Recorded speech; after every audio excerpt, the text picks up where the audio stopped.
Lord of Mystery, The Undead Don't Die from Passing Fire by author Ni Di Xun Zong.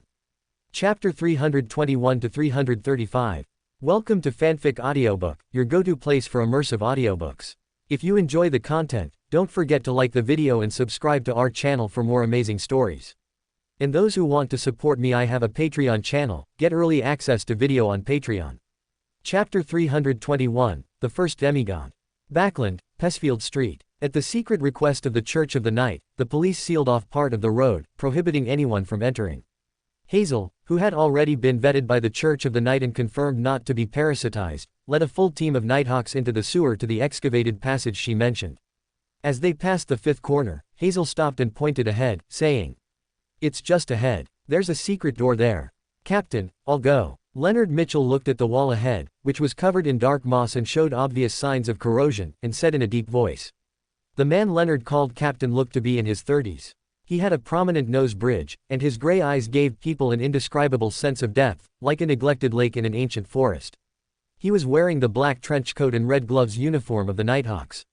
It was Dunn Smith. He glanced at the seemingly casual but solemn-eyed team member beside him, nodded slightly after a moment of silence. "Be careful." "Okay." Leonard readily agreed and walked towards the wall at the end of the sewer corner. With his back to the others, his expression was no longer as serious as before, and his mind was filled with thoughts. In Tingen, Dunn was only a Sequence 7 nightmare. Although his strength could match some Sequence 6 due to absorbing extra Beander characteristics, he was also in poor condition and his potion digestion progress was repeatedly delayed, making it difficult to advance for a long time, also because he had absorbed too many Beander characteristics. But in that incident, Dunn Smith, who came back to life, turned misfortune into a blessing. His potion was rapidly digested, and he advanced to Sequence 6 Soul Assurer shortly after joining the Red Gloves, becoming a deacon. Several months passed, and his potion was quickly digested through the acting method. Coupled with the merits he had accumulated during his 15 years of service in Tingen, he successfully obtained the Sequence 5 potion and recently advanced to Sequence 5 Spirit Warlock. It took him 3 years from Sleepless to Midnight Poet, and a full 9 years from Midnight Poet to Nightmare. From Nightmare to Sequence 6 also took 3 years, and this was with the help of coming back to life to digest the potion, otherwise, he didn't know how much longer it would take. However, with the help of the acting method, it only took him 7 months to go from Sequence 6 Soul Assurer to Sequence 5 Spirit Warlock. In contrast, although Leonard is now also a Sequence 6 Soul Assurer, his potion digestion is still a long way off. And even if he completes his potion digestion, his merits are not enough to exchange for the Sequence 5 Spirit Warlock potion. Leonard saw this and felt anxious. Therefore, he eagerly hoped to quickly accumulate merits, at least so that when he completes his potion digestion, he wouldn't have to worry about the Sequence 5 potion. It was precisely for this reason that he wouldn't let go of any opportunity to accumulate merits. And volunteering now would undoubtedly earn him a special note, thus obtaining more merits than others. Although it wouldn't be much more, it was free merit, so why not take it? After all, this task wasn't dangerous. Although the church attached great importance to this and sent a full Red Gloves team to handle it. But Leonard knew there was actually no danger here. After all, Angel Ember personally took action. How could he possibly leave danger for them, the cleanup crew? Crack. Following Hazel's previous description, Leonard successfully found the mechanism to open the secret door. Amidst a faint sound, he pushed open the secret door on the wall and rolled inside. He was guarding against possible attacks in the darkness, even though he knew there weren't any. Dunn and the others followed closely behind, passing through the secret door one after another. Almost all of them were Beyonders of the Sleepless Pathway. In their eyes, there was no difference between night and day, and they didn't have to worry about failing to detect sneak attacks from the darkness. As they passed through the door, what appeared before them was a half-natural, half-artificial cave. On the ground lay items wrapped in oilcloth, such as iron shovels, and a large amount of soil and rubble was piled up. Ahead were 2 hidden passages extending diagonally downwards. Hazel, who was protected by the Nighthawks at the back, pointed to the right and reminded. "The one on the right." Leonard and Dunn exchanged glances, stepped forward to stand at the entrance of the passage, and were instantly stunned. Because what appeared before him was not the narrow passage only 10 meters deep that Hazel had described, but a deep, bottomless tunnel. Leonard's pupils contracted sharply. With the vision of a Beander of the Sleepless Pathway, he possessed excellent vision even in complete darkness. At Sequence 6, Beyonders of the Sleepless Pathway could easily see clearly as seen 1,000 meters away in the dark. But now, this tunnel was so long that he couldn't see the end at a glance. This tunnel was at least several thousand meters deep, or even deeper. In judging from the smooth cuts on the tunnel walls, this was clearly just a casual blow from the other party. If a casual blow had such power, how terrifying would an angel's full power be? And what puzzled Leonard even more was, what pathway was Angel Ember from? The aged voice in his mind also sounded, with a tone of deep confusion and incomprehension. It looks like the Bard and Savon pathways, but it's impossible for those two pathways. But are there similar abilities in other pathways? With the strength of any angel, it wouldn't be too difficult to achieve similar destructive power, it's just that the abilities they use are different. In Pale Zoroaster's impression, based on the way Ember caused destruction, there shouldn't be similar Beyander abilities in those few pathways, right? Could it be that he wasn't a Beyander of those few pathways? Dunsmith looked at the deep tunnel and slowly said, "Report it. This is no longer something we can handle." Leonard nodded solemnly, but in fact, he felt incredibly relieved inside.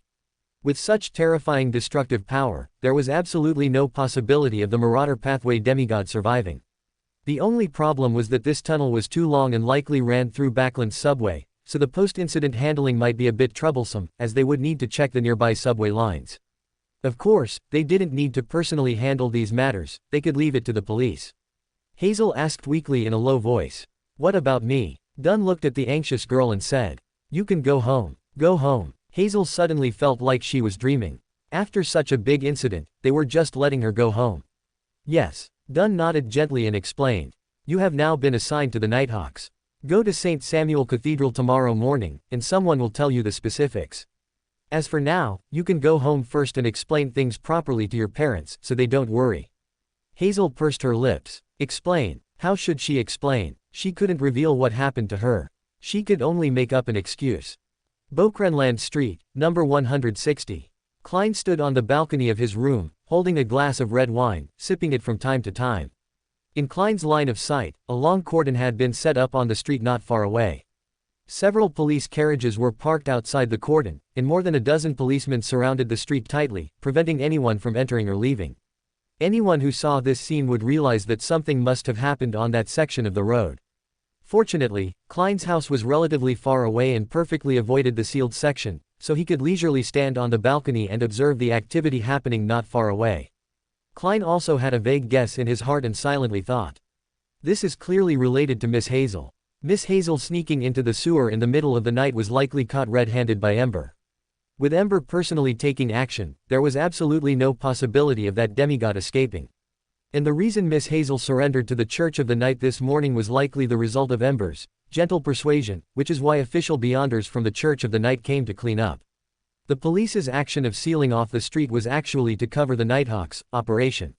As the saying goes, when you want to hide something, you should use a bigger event to distract people's attention and achieve the purpose of concealing it. In science, this is called the recency effect. Although such a large-scale operation would inevitably cause panic among the residents of Beaucrenland Street, the police would certainly have made arrangements for reassurance in advance. And by tomorrow morning, newspapers would likely publish headlines similar to, "Police arrest serial killer in Beaucrenland Street sewer," which would both reassure the public and provide a reasonable explanation. Klein was quite familiar with this process, as he often disguised himself as a police officer to handle cases when he was a Nighthawk in Tingen. Afterward, similar news was often used to cover up the facts. Of course, the police would certainly not directly mention Member of Parliament Mocht and his daughter, they would only say it was information provided by well-informed sources. In this way, Member of Parliament Mocht's family would not be implicated, they could continue their normal lives, and everything would be as usual. The only problem was that Miss Hazel had seen Ember's true appearance, and Ember likely didn't have the habit of disguising himself before doing official business, so Hazel definitely knew who caused all this. And as the culprit who brought Ember to the banquet, Don Tangte would definitely be a key focus for Hazel. But this was not necessarily a bad thing. A wealthy man who was on good terms with the Church of the Night, and even knew some inside information, could better integrate into high society. Backland, Empress Borough, Earl Hall's luxurious villa. Audrey, who had just returned to the hall after taking Susie for a walk in the garden, saw her father, Earl Hall, come in from outside, with unconcealed joy on his face. "Dad, did something happen?" Audrey asked with concern. This was basic observation, she didn't need to hide anything.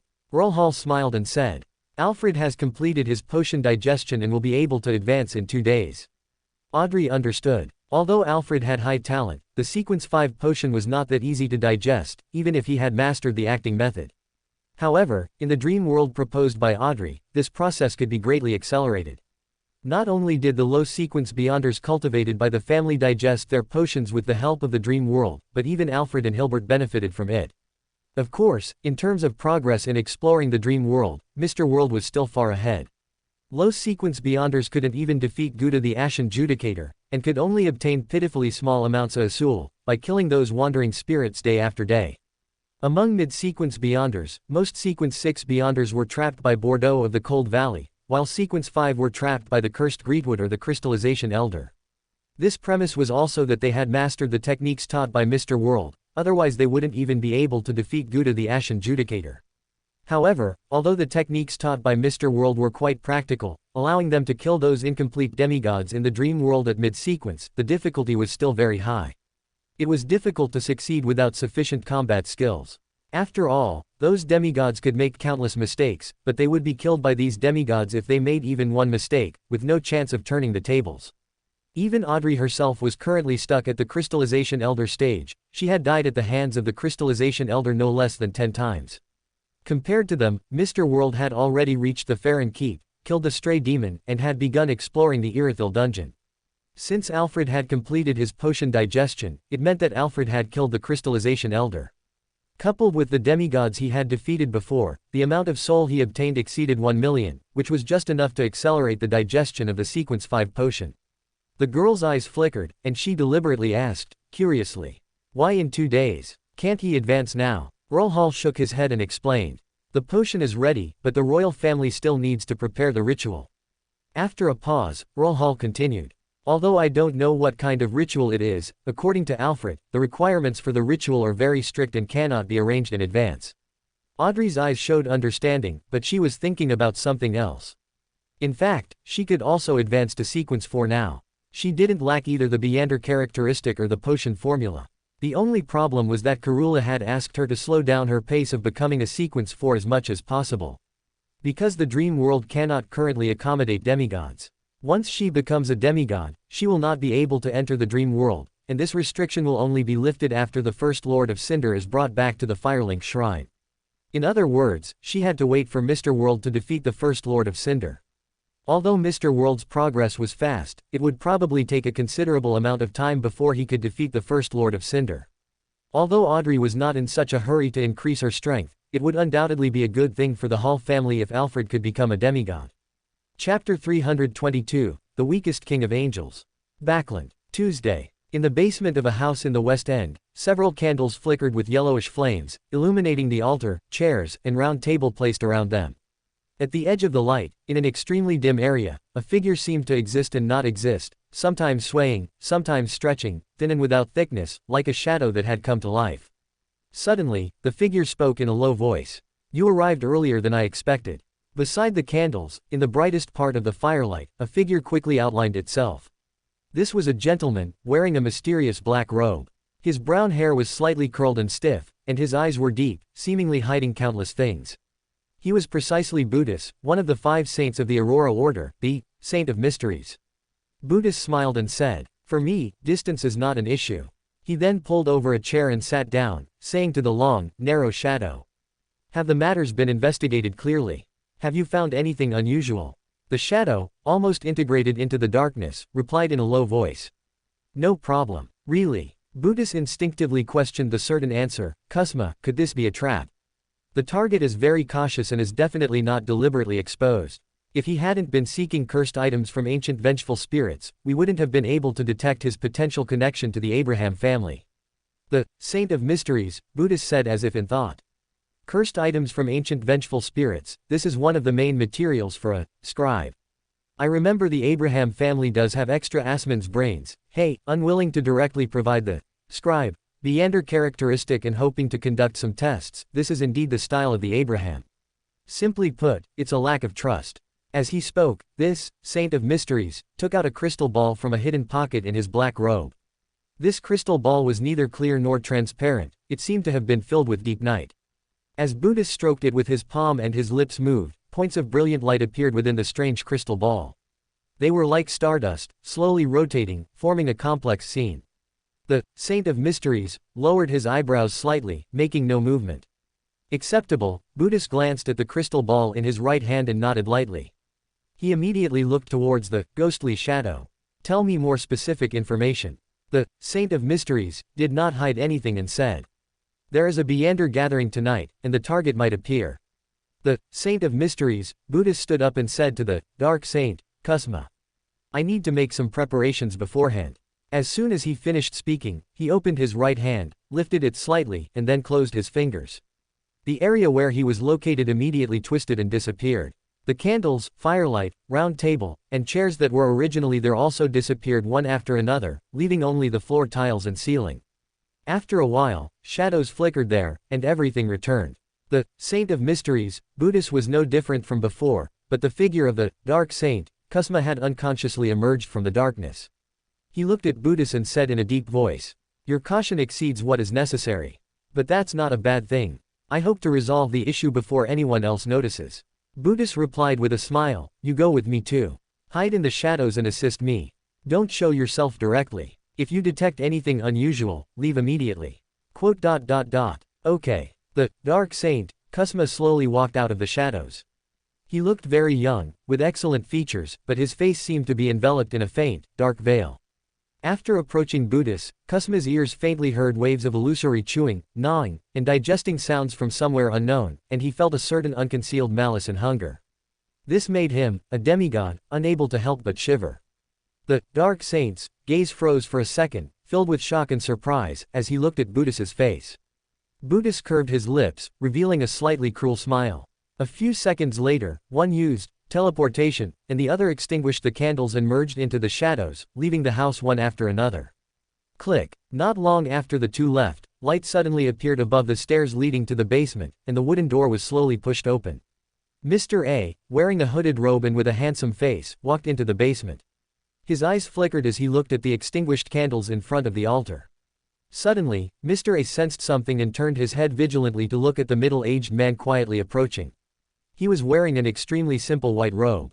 His face had wrinkles but wasn't old. He had short brown hair, and his shoulders, arms, calves, and feet were exposed, covered in various old scars. Mr. A casually closed the door and asked in his usual tone. Snowman, what are you doing here? The ascetic snowman slowly said. I need to pray to the Lord. Mr. A raised an eyebrow slightly, then casually pushed open the basement door he had just closed, and said with a smile. If you need a prayer room, I can lend you one. Thank you. Snowman thanked him sincerely and stepped into the basement. Mr. A looked at Snowman's back, his expression somewhat subtle. He knew the other party was also a devout follower of the Lord, perhaps even more devout than himself. No matter which church, ascetics are among the most devout people. But the sequence the other party was on made it difficult for Mr. A to understand. Since he is an ascetic who believes in the Lord, why is he on the barred pathway? Does he not know that the eternal blazing sun church is their enemy? What puzzled Mr. A even more was why the Lord would entrust this ascetic to him. Mr. A withdrew his gaze. Regardless of the reason, this was the Lord's decision, and he didn't need to understand why. Instead of thinking about these things, what he should do now is carry out the Lord's oracle. Mr. A turned and went up to the second floor, returning to his room. He took out a sheet of letter paper from the drawer, picked up a fountain pen, and wrote. Everything is going smoothly. I have prepared what you want. When will you come to retrieve it? After looking at the short line of text, Mr. A put down the pen and folded the letter paper. Soon, he prepared the ritual for summoning a messenger, lit the candle, took a step back, and chanted in a low voice in ancient Hermes language. I summon in my name. The spirit wandering in falsehood, a friendly creature that can be driven, the messenger exclusively belonging to Gehrman Sparrow. Inside the room, the sound of wind suddenly arose, becoming fierce. The candle flame expanded accordingly, turning pale, and a bright-looking head with blonde hair and red eyes emerged from it. But behind this head was not a complete neck, but a hand pulling its hair. However, even seeing this horrifying scene, Mr. A's expression remained normal. For ordinary people, it might be extremely horrifying, but for Mr. A, who was in the Aurora Order, it was at most at the level of, that's it. Renette Tinacle, wearing a gloomy and elaborate long dress, quickly walked out. The four heads she was holding simultaneously turned to look at Mr. A and spoke in turn. Are you sending a letter? Mr. A nodded and said respectfully. Yes. The 4 heads Renette Tinacle held in her hands spoke once again. You need to give 1 gold coin. Mr. A reached into his pocket and took out a gold coin. Only then did Renette Tinacle let 2 of the blonde-haired, red-eyed heads lift up and bite the letter paper and the gold coin respectively. Then, she stepped into the void and disappeared. 160 Bokrenland Street. Klein, who received the letter, scanned the content at a glance and muttered to himself silently. The Saint of Mysteries has arrived. He knew that Ember and the Aurora Order had a deal, and the content of the deal was the Saint of Mysteries, a demigod of the apprentice pathway. Mr. A had no way to actively contact Ember, and Ember did not have his own messenger, although with his abilities, summoning a messenger would be very easy. He never attempted to do so for some reason. Therefore, Mr. A could only write to Klein first, and then Klein would inform Ember through the Fool. However, if Mr. A were to write something like, "The Saint of Mysteries has arrived," directly in the letter, it would likely make the Saint of Mysteries aware. Perhaps because he had once betrayed the Abraham family, this saint was very vigilant, even suspicious of his colleagues in the Aurora Order. And with such a person, it was hard to guarantee that he wouldn't monitor Mr. A, which is why Mr. A chose to write the letter in this more indirect way. Even if the Saint of Mysteries saw it, he would likely be confused and would only think that Mr. A was making a deal with someone. Of course, with the Dark Saint watching, the Saint of Mysteries was unlikely to have the opportunity to monitor Mr. A. And Miss Messenger, as an angel, couldn't possibly fail to detect a demigod's prying, even if the other party was using a sealed artifact, grade 0. With double insurance, the risk was minimized. Although it seemed a bit redundant, when dealing with a demigod of the apprentice pathway, one must be careful in everything and not be negligent in the slightest. Now Ember already had a demigod of the Marauder pathway. If the Saint of Mysteries was included, then he would only be missing a demigod of the Seer pathway. Demigods of the Marauder and Apprentice pathways had already been caught, but only the demigod of the Seer pathway was missing. Should it be said that this is indeed the pathway he chose? These demigods are truly good at hiding. Klein's eye twitched slightly. He withdrew his gaze from the letter paper and got up to go to the washroom. Counting the time, it was almost 3 in the afternoon. Going to the Fool now was both to inform Ember and to prepare for the Tarot Club meeting in advance. The Fool. Klein sat in the seat of honor, and as a deep red light illuminated, Ember's figure also appeared. Klein spoke directly. The Saint of Mysteries has secretly arrived in Backland. After saying that, Klein saw Ember nod lightly and couldn't help but ask in surprise. Don't you need to handle it? Ember asked in return. Do you know where he is? How would I know? Klein spread his hands, his expression somewhat helpless. Ember said calmly. I don't know either. My agreement with the Aurora Order is that they will use the Abraham family as bait to lure the Saint of Mysteries here. On the day of his arrival, Mr. A will find a way to notify me. During this time, the Dark Saint will try to keep the Saint of Mysteries stable and tell him that there is a Beander gathering that night, which an apprentice from the Abraham family will attend. So, Klein immediately reacted, understanding. So, if we just wait until tonight and attend that specific Beander gathering, we're sure to catch the Saint of Mysteries. Ember was waiting for the Saint of Mysteries, and the Saint of Mysteries was also waiting for Ember. Therefore, both sides would attend the Beander gathering. It was a mutual pursuit. Ember thought for a moment and asked, is there any news on the whereabouts of the demigod of the Seer pathway? Klein shook his head and sighed. Still none. Erodes can locate those demigods, but they change their identities again within a very short time each time, making it impossible to lock them down. Ember was not surprised by this result and mused. What about Zeratul? Klein's expression turned somewhat solemn, and he said in a deep voice. Zeratul has disappeared. Erodes cannot see him. Previously, Zeratul was in a state of losing control, and his main body, which had turned into a monster, had to hide in a deep church without natural light sources. But now, he is gone, which means Zeratul has likely returned to normal. A living angel, and an angel destined to be Klein's enemy, was enough to make him restless. Although Zeratul likely didn't know about his existence yet, he had the help of the disappearing well-informed individual, Adam, who was unwilling to reveal his name. As the saying goes, the enemy of my enemy is my friend. Adam will definitely find a way to pull Zeratul into his faction, and as the price for winning over Zeratul, Adam wouldn't mind selling some information about Klein to Zeratul. In front of others, Klein might still be able to pretend to be the Fool. But as an angel of the Seer pathway, Sequence 1, Zeratul knew very well that there was no true Fool in this world. In his eyes, Klein, who was currently disguised as the Fool, and controlled Saphira Castle, was at most an angel of sequence 2. Well, in fact, it was even more outrageous. Klein didn't even have sequence 4. Ember pondered for a moment and slowly said, "If it really doesn't work, then we can only look for the Antigonus family's fool. Half a fool." Klein suddenly recalled the scenes that had appeared in his dreams and in Erodes' manifestations.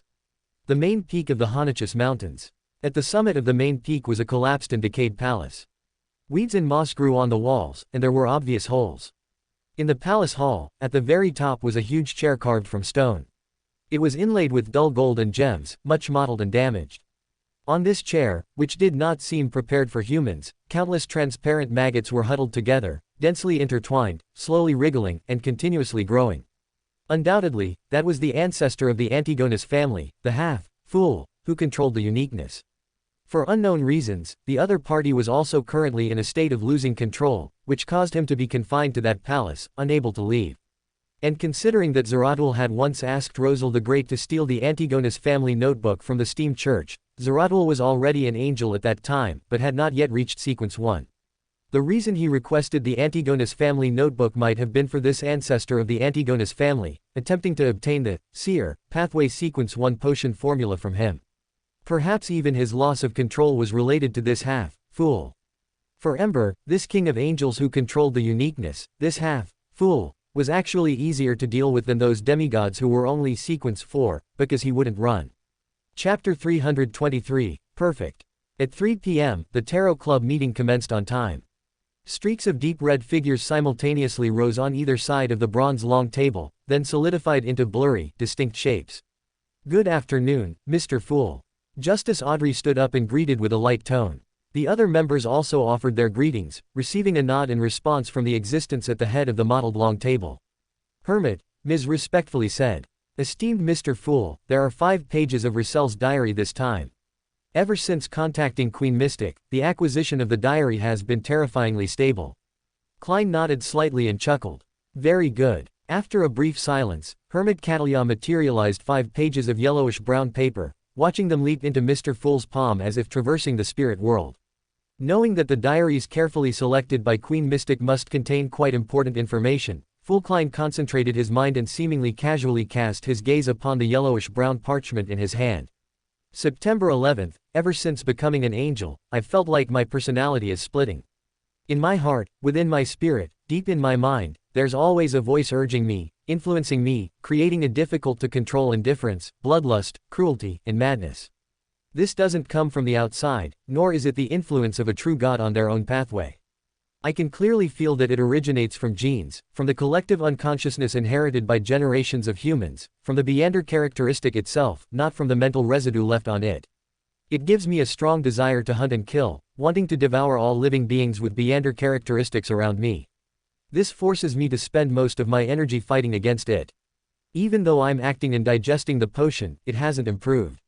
No wonder Mr. Dorr said that rationality is temporary, and madness is eternal. Reading the content of the first page of the diary made Klein's mood heavy and suppressed. Russell, who wrote those sentences, was no longer an ordinary person, he had become an angel, joined the Twilight Hermit Society, seen the blasphemy slate, and his understanding of the mysterious world and Beander characteristics far surpassed his current self.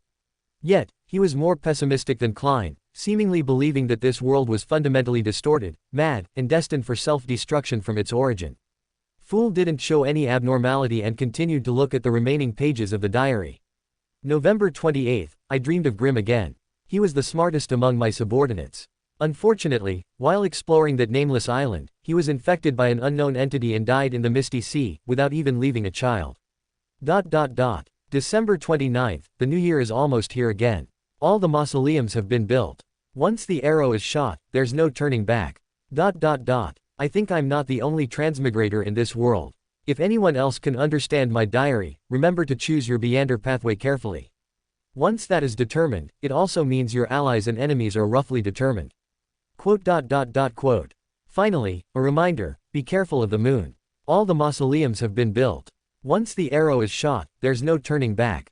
Klein looked at the diary in his hand, his mind boiling with thoughts, various ideas constantly emerging and shattering. Judging from the content and dates of the diary, except for the obvious time gap between the first and second pages, the content of the remaining 3 pages seems to be continuous. The first page was written when Russell had just become an angel, while when he wrote the other 4 pages, he should have already been a sequence 1 angel, just 1 step away from being a true god. And the latter 3 entries in Emperor Russell's diary have proven his previous guess. In his later years, he chose to forcefully switch to the Black Emperor pathway, attempting to become a sequence 0 true god at the cost of being half mad. What exactly drove the Emperor to make such a decision? What did he encounter in his later years? Why be careful of the moon? Could Russell's decision to switch to the Black Emperor pathway also be related to the moon? There exists a threat and pollution from Celestial that is capable of destroying the world. This has been confirmed by both Ember and Russell's diary. Even the true gods are wary of Celestial. And from Russell's past diaries, it can be inferred that he once personally went to Celestial and became desperate as a result. And now, the warning, "Be careful of the moon," indicates that Emperor Russell likely went to the moon at that time. He saw something on the moon and was polluted. Even upon returning to the real world, he maintained a pessimistic and despairing attitude towards everything. At that time, he was already a Sequence 1 Knowledge Emperor. He could have been more stable, found an opportunity to devour Hidden Sage, and become a true god of the Mystery Prior pathway.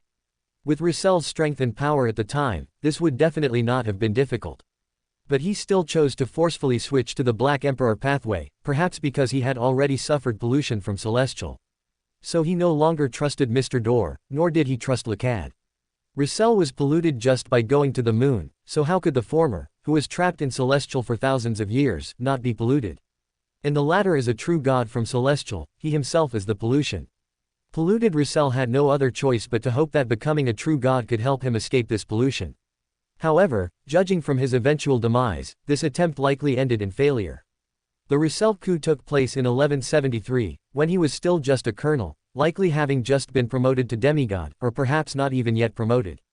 The main assistance that allowed him to successfully stage a coup with the strength of a demigod or less, overthrow the Sorin family, and change the Intis kingdom into a republic, should have come from the Steam Church. At that time, the Steam Church and Russell had a very good relationship. The Steam God's only divine oracle was based on the Steam engine, invented by Russell, and the church name was subsequently changed from Church of Craftsmen to Steam and Machinery Church. Even the divine name was changed because of this, which shows Russell's status at the time. It's absolutely no exaggeration to say he was a god favored. This period lasted for 20 years. In 1192, Russell's personality changed drastically. He called himself Caesar and turned the Intis Republic into the Intis Empire. So the reasonable speculation is that between 1190 and 1192, Russell, who had already become the Knowledge Emperor, went to Celestial and was subsequently polluted. It was this pollution that made Russell despair, leading to a drastic change in personality and alienation from his allies. But Russell had no choice. To save himself, he could only change Intis into an imperial system and begin arranging the ritual to become the Black Emperor. He needed to possess his own kingdom, link his name with the title of emperor, making it common knowledge among the populace. Furthermore, he needed to establish a strict and complex set of rules that were contrary to normal circumstances, including architectural styles. Then, he would mobilize the populace to secretly build 9 pyramid-like mausoleums. After that, he would enter one of them and consume the Sequence 0 potion during corresponding sacrificial ceremonies held in different cities with the participation of the vast majority of the populace. A republic clearly couldn't meet Russell's requirements, so he could only change the republic into an empire. George III also made many changes to the ruined kingdom in order to become the Black Emperor, but these changes ultimately failed. In those 9 mausoleums, most are perhaps within Intis territory. But from scattered phrases in Russell's diary, Klein has a guess. The last mausoleum might be on that nameless island in the Misty Sea. In 1192, the Intis Republic became an empire. In 1198, Russell was assassinated at White Maple Palace by a coalition of the Eternal Blazing Sun Church, the former Intis royal family Sorin family, and other nobles, and he perished. During this period, Russell must have successfully ascended to godhood. But ascending to godhood still couldn't save him, couldn't free him from the pollution of Celestial. Therefore, his demise itself might have been part of his plan. On one hand, he didn't want his polluted true god self to harm the world. On the other hand, he might have also pinned his hopes on the Black Emperor's characteristic of resurrection after death, hoping to escape the pollution through this. However, judging from the current world structure, this attempt also ended in failure. But after all, he was once the Black Emperor, so it's highly probable that he hasn't completely died. Just like Solomon in the fourth epic, even after being betrayed and killed, he was eventually able to resurrect and return. Therefore, the polluted Russell should now be hiding in a certain mausoleum, awaiting rebirth. However, as long as the pollution problem is not resolved, he can never truly resurrect. While thinking, Klein made the diary in his hand disappear, turned his head to look at Hermit Catalia, and said with a smile, "What is your request?" Hermit Catalia didn't hesitate and asked directly. "Esteemed Mr. Fool, I would like to know if Emperor Russell ever joined a very secret and ancient organization." Very secret and ancient. Twilight Hermit Society. Emperor Russell was once a member of theirs. Justice Audrey suddenly recalled the organization Mr. Fool had mentioned before. Klein looked at Hermit, Ms., vaguely having a guess in his heart. Queen Mystic's experience in selecting diaries is vague, she cannot accurately ask questions targeting the provided content. In other words, she can likely only know that a diary from a certain point in time is important, containing key information, or she can judge Russell's emotions when writing from the handwriting. As for Hermit M's question, it posed no difficulty for Klein. He smiled slightly and said, "Yes, it is an organization established by Angel of Imagination Adam, aiming to resurrect the former creator." For Queen Mystic, who has already become an angel, Klein didn't mind answering a few more sentences. The reason he didn't directly say, Twilight Hermit Society, was that he wanted Hermit Ms. to ask another question, so he could answer one more.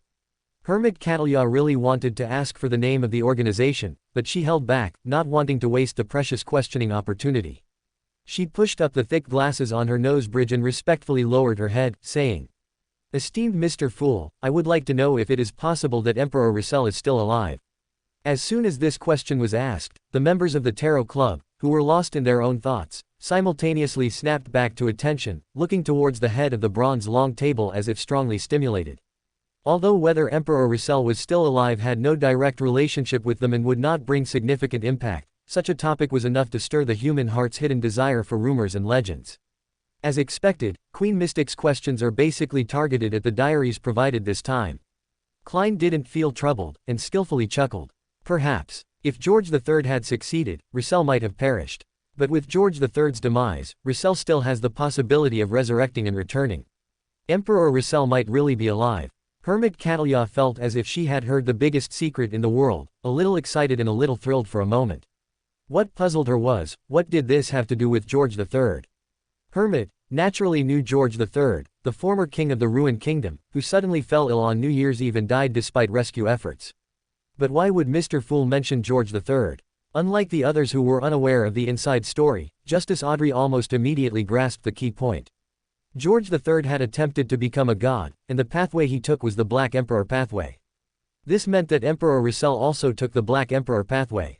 Although Emperor Russell, after becoming a god, still couldn't escape the fate of death, it's hard to imagine he would be assassinated by a group of nobles. Only a true god can kill a true god. There must have been other true gods involved. But regardless, it was a fact that Emperor Russell perished. However, just like the Black Emperor who resurrected and returned during the Four Emperors' War in the fourth epic, Russell could also die and be reborn even after perishing. But the premise is that the Black Emperor's sequence 0 feet is not occupied by someone else. So, if George III had succeeded, Emperor Russell would have truly died, with no possibility of resurrection. Justice's thoughts couldn't help but wander, thinking with some surprise. Doesn't that mean that Ember killing George III indirectly saved Emperor Russell's life? Hermit Catalia was full of questions. Seeing that Mr. Fool did not interrupt, she couldn't help but ask. "Mr. Fool, did Emperor Russell ever become a god?" Yes. Fool gave an affirmative answer, but didn't give Hermit the chance to ask further. He leaned back against the chair, and said in a calm tone, "It's your turn." Hermit Catalia fell silent, knowing that Fool only gave 3 opportunities to ask questions, and wisely didn't speak again. Little Sun spoke impatiently. "Mr. World, I have become a priest of light. I applied to the chief to go to North City to hunt Deformed, but the chief did not agree." Klein couldn't help but feel a little disappointed. Just as he was about to manipulate Mr. World to speak, he heard Little Sun continue. "But the chief decided to personally lead 2 elders from the 6-member council and me to North City.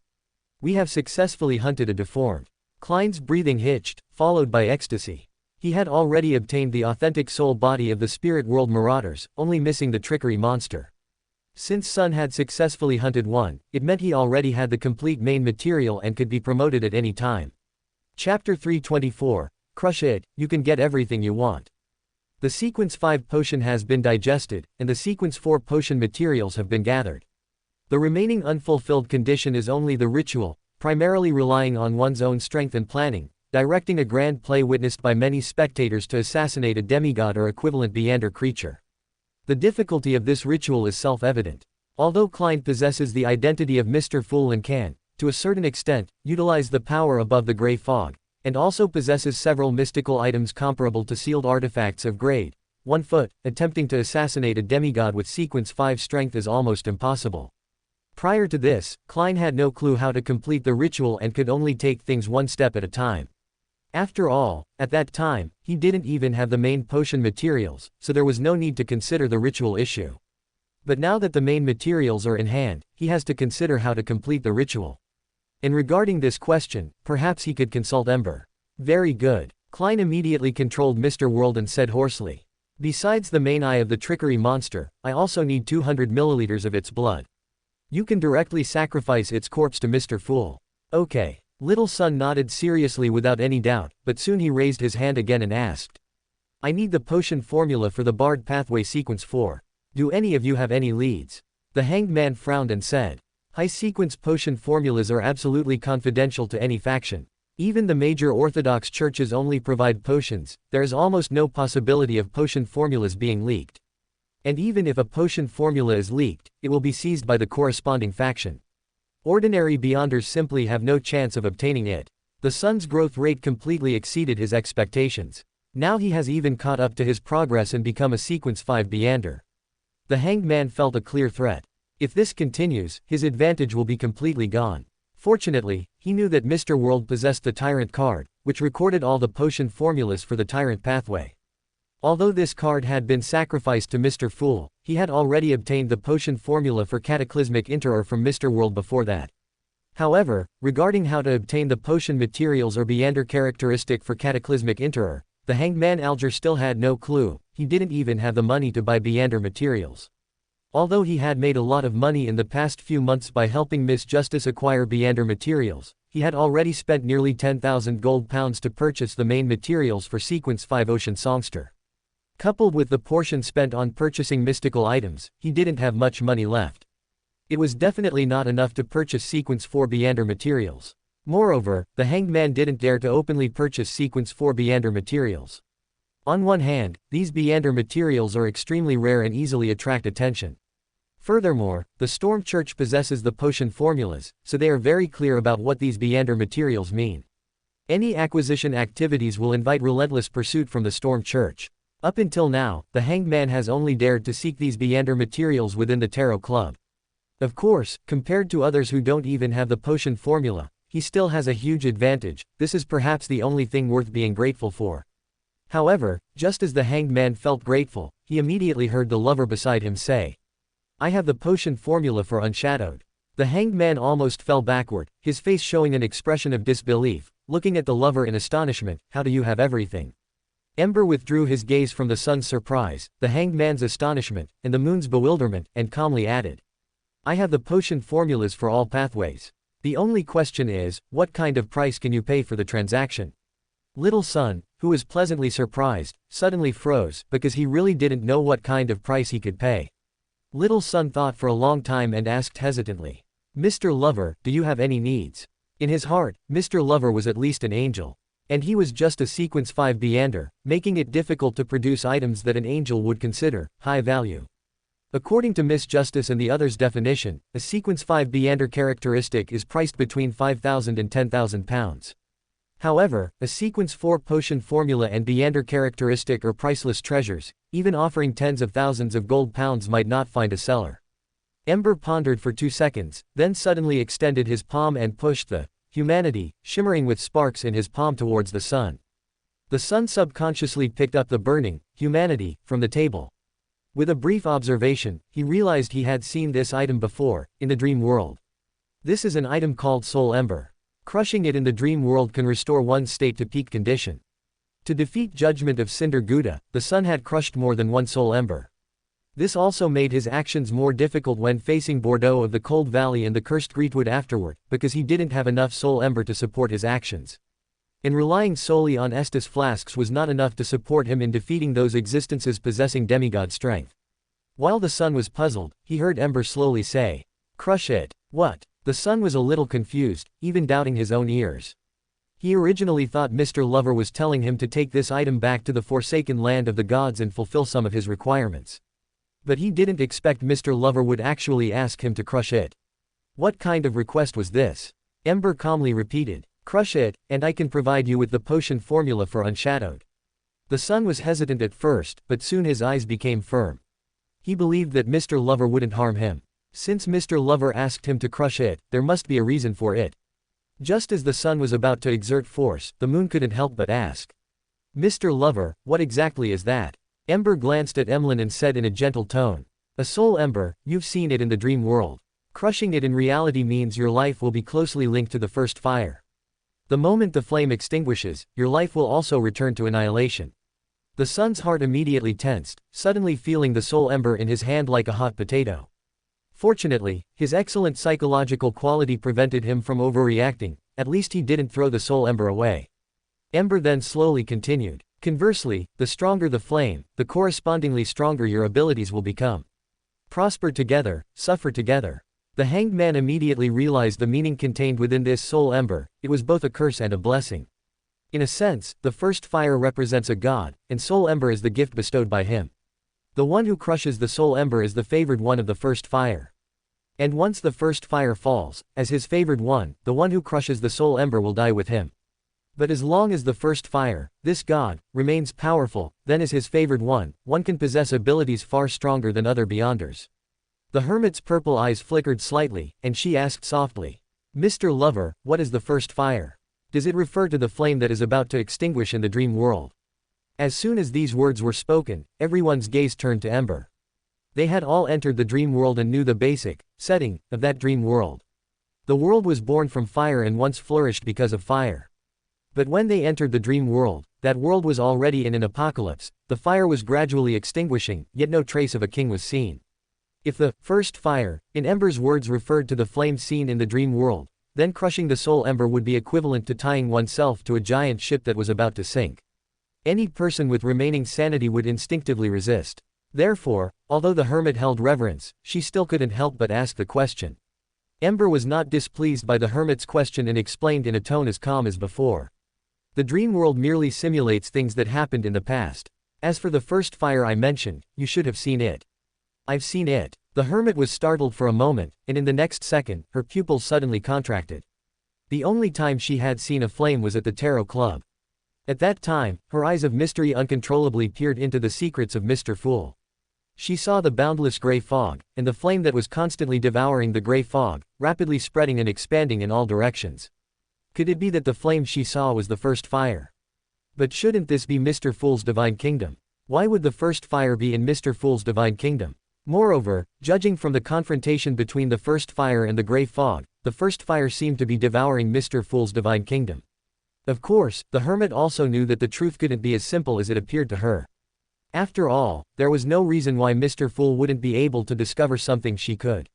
And Mr. Fool knew all of this but still tacitly allowed the flame to devour the gray fog and tacitly acknowledged Mr. Lover's status. This meant that this matter was jointly planned by them and was in their common interest. And this also indirectly confirmed another speculation. The first fire being able to devour a god's divine kingdom and gain a god's recognition was enough to prove that it was at least equivalent to a god. Crushing the soul ember certainly meant sharing honor and disgrace with the first fire. But being bound to a powerful god was definitely more beneficial than detrimental to them. What's more, this might not just be being bound to one god, but possibly even two, because from the current situation, Mr. Fool is clearly also a supporter of the first fire. The hermit took a deep breath and respectfully lowered her head. "I understand." Seeing that the others' gazes still carried deep confusion, the hermit looked at the sun and solemnly explained. "Being watched by a god might not be a bad thing for you." "A god?" The sun fell silent. He subconsciously glanced at Mr. Fool on the high-backed chair. He didn't show any reaction, evidently tacitly agreeing to this matter as well. Mr. Lover's actions, in Mr. Fool's view, did not need to be stopped. This also seemed to be in Mr. Fool's interest.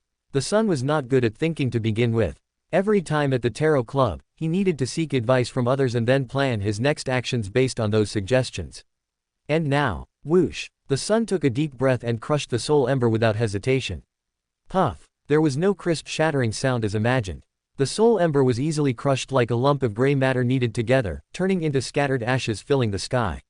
However, these pervasive ashes did not drift far. Instead, they gathered around the sun and continuously merged into his body, or rather, these ashes were merging with the sun's astral body. Almost in the blink of an eye, those ashes disappeared at a speed visible to the naked eye. The sun looked at his hands in confusion. Nothing seemed to have changed. The only difference was that the surface of his body was covered with scattered sparks, looking exactly like the Lord of Cinder State in the dream world. Before he could react, a piece of paper appeared in front of him. He subconsciously lowered his head to look. Sequence 4, Unshadowed. Main materials. 1 drop of the sun god's blood, or 3 tail feathers of an adult sun god bird plus 1 piece of holy luminous stone.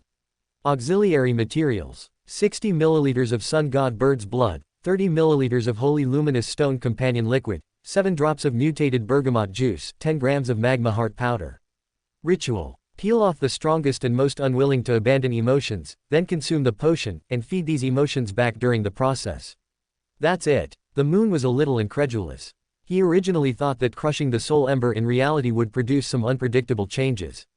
Is this all? Although it looked like dry firewood that had burned to its limit and was about to extinguish, the flame had already gone out, with only stubborn residual sparks on the surface. But the actual effect was merely covering the astral body with a layer of soul ember. Compared to the Sequence 4 potion formula, this price is simply not worth mentioning. If he didn't have the support of the sanguine, perhaps he couldn't help but ask Mr. Lover for a soul ember to crush.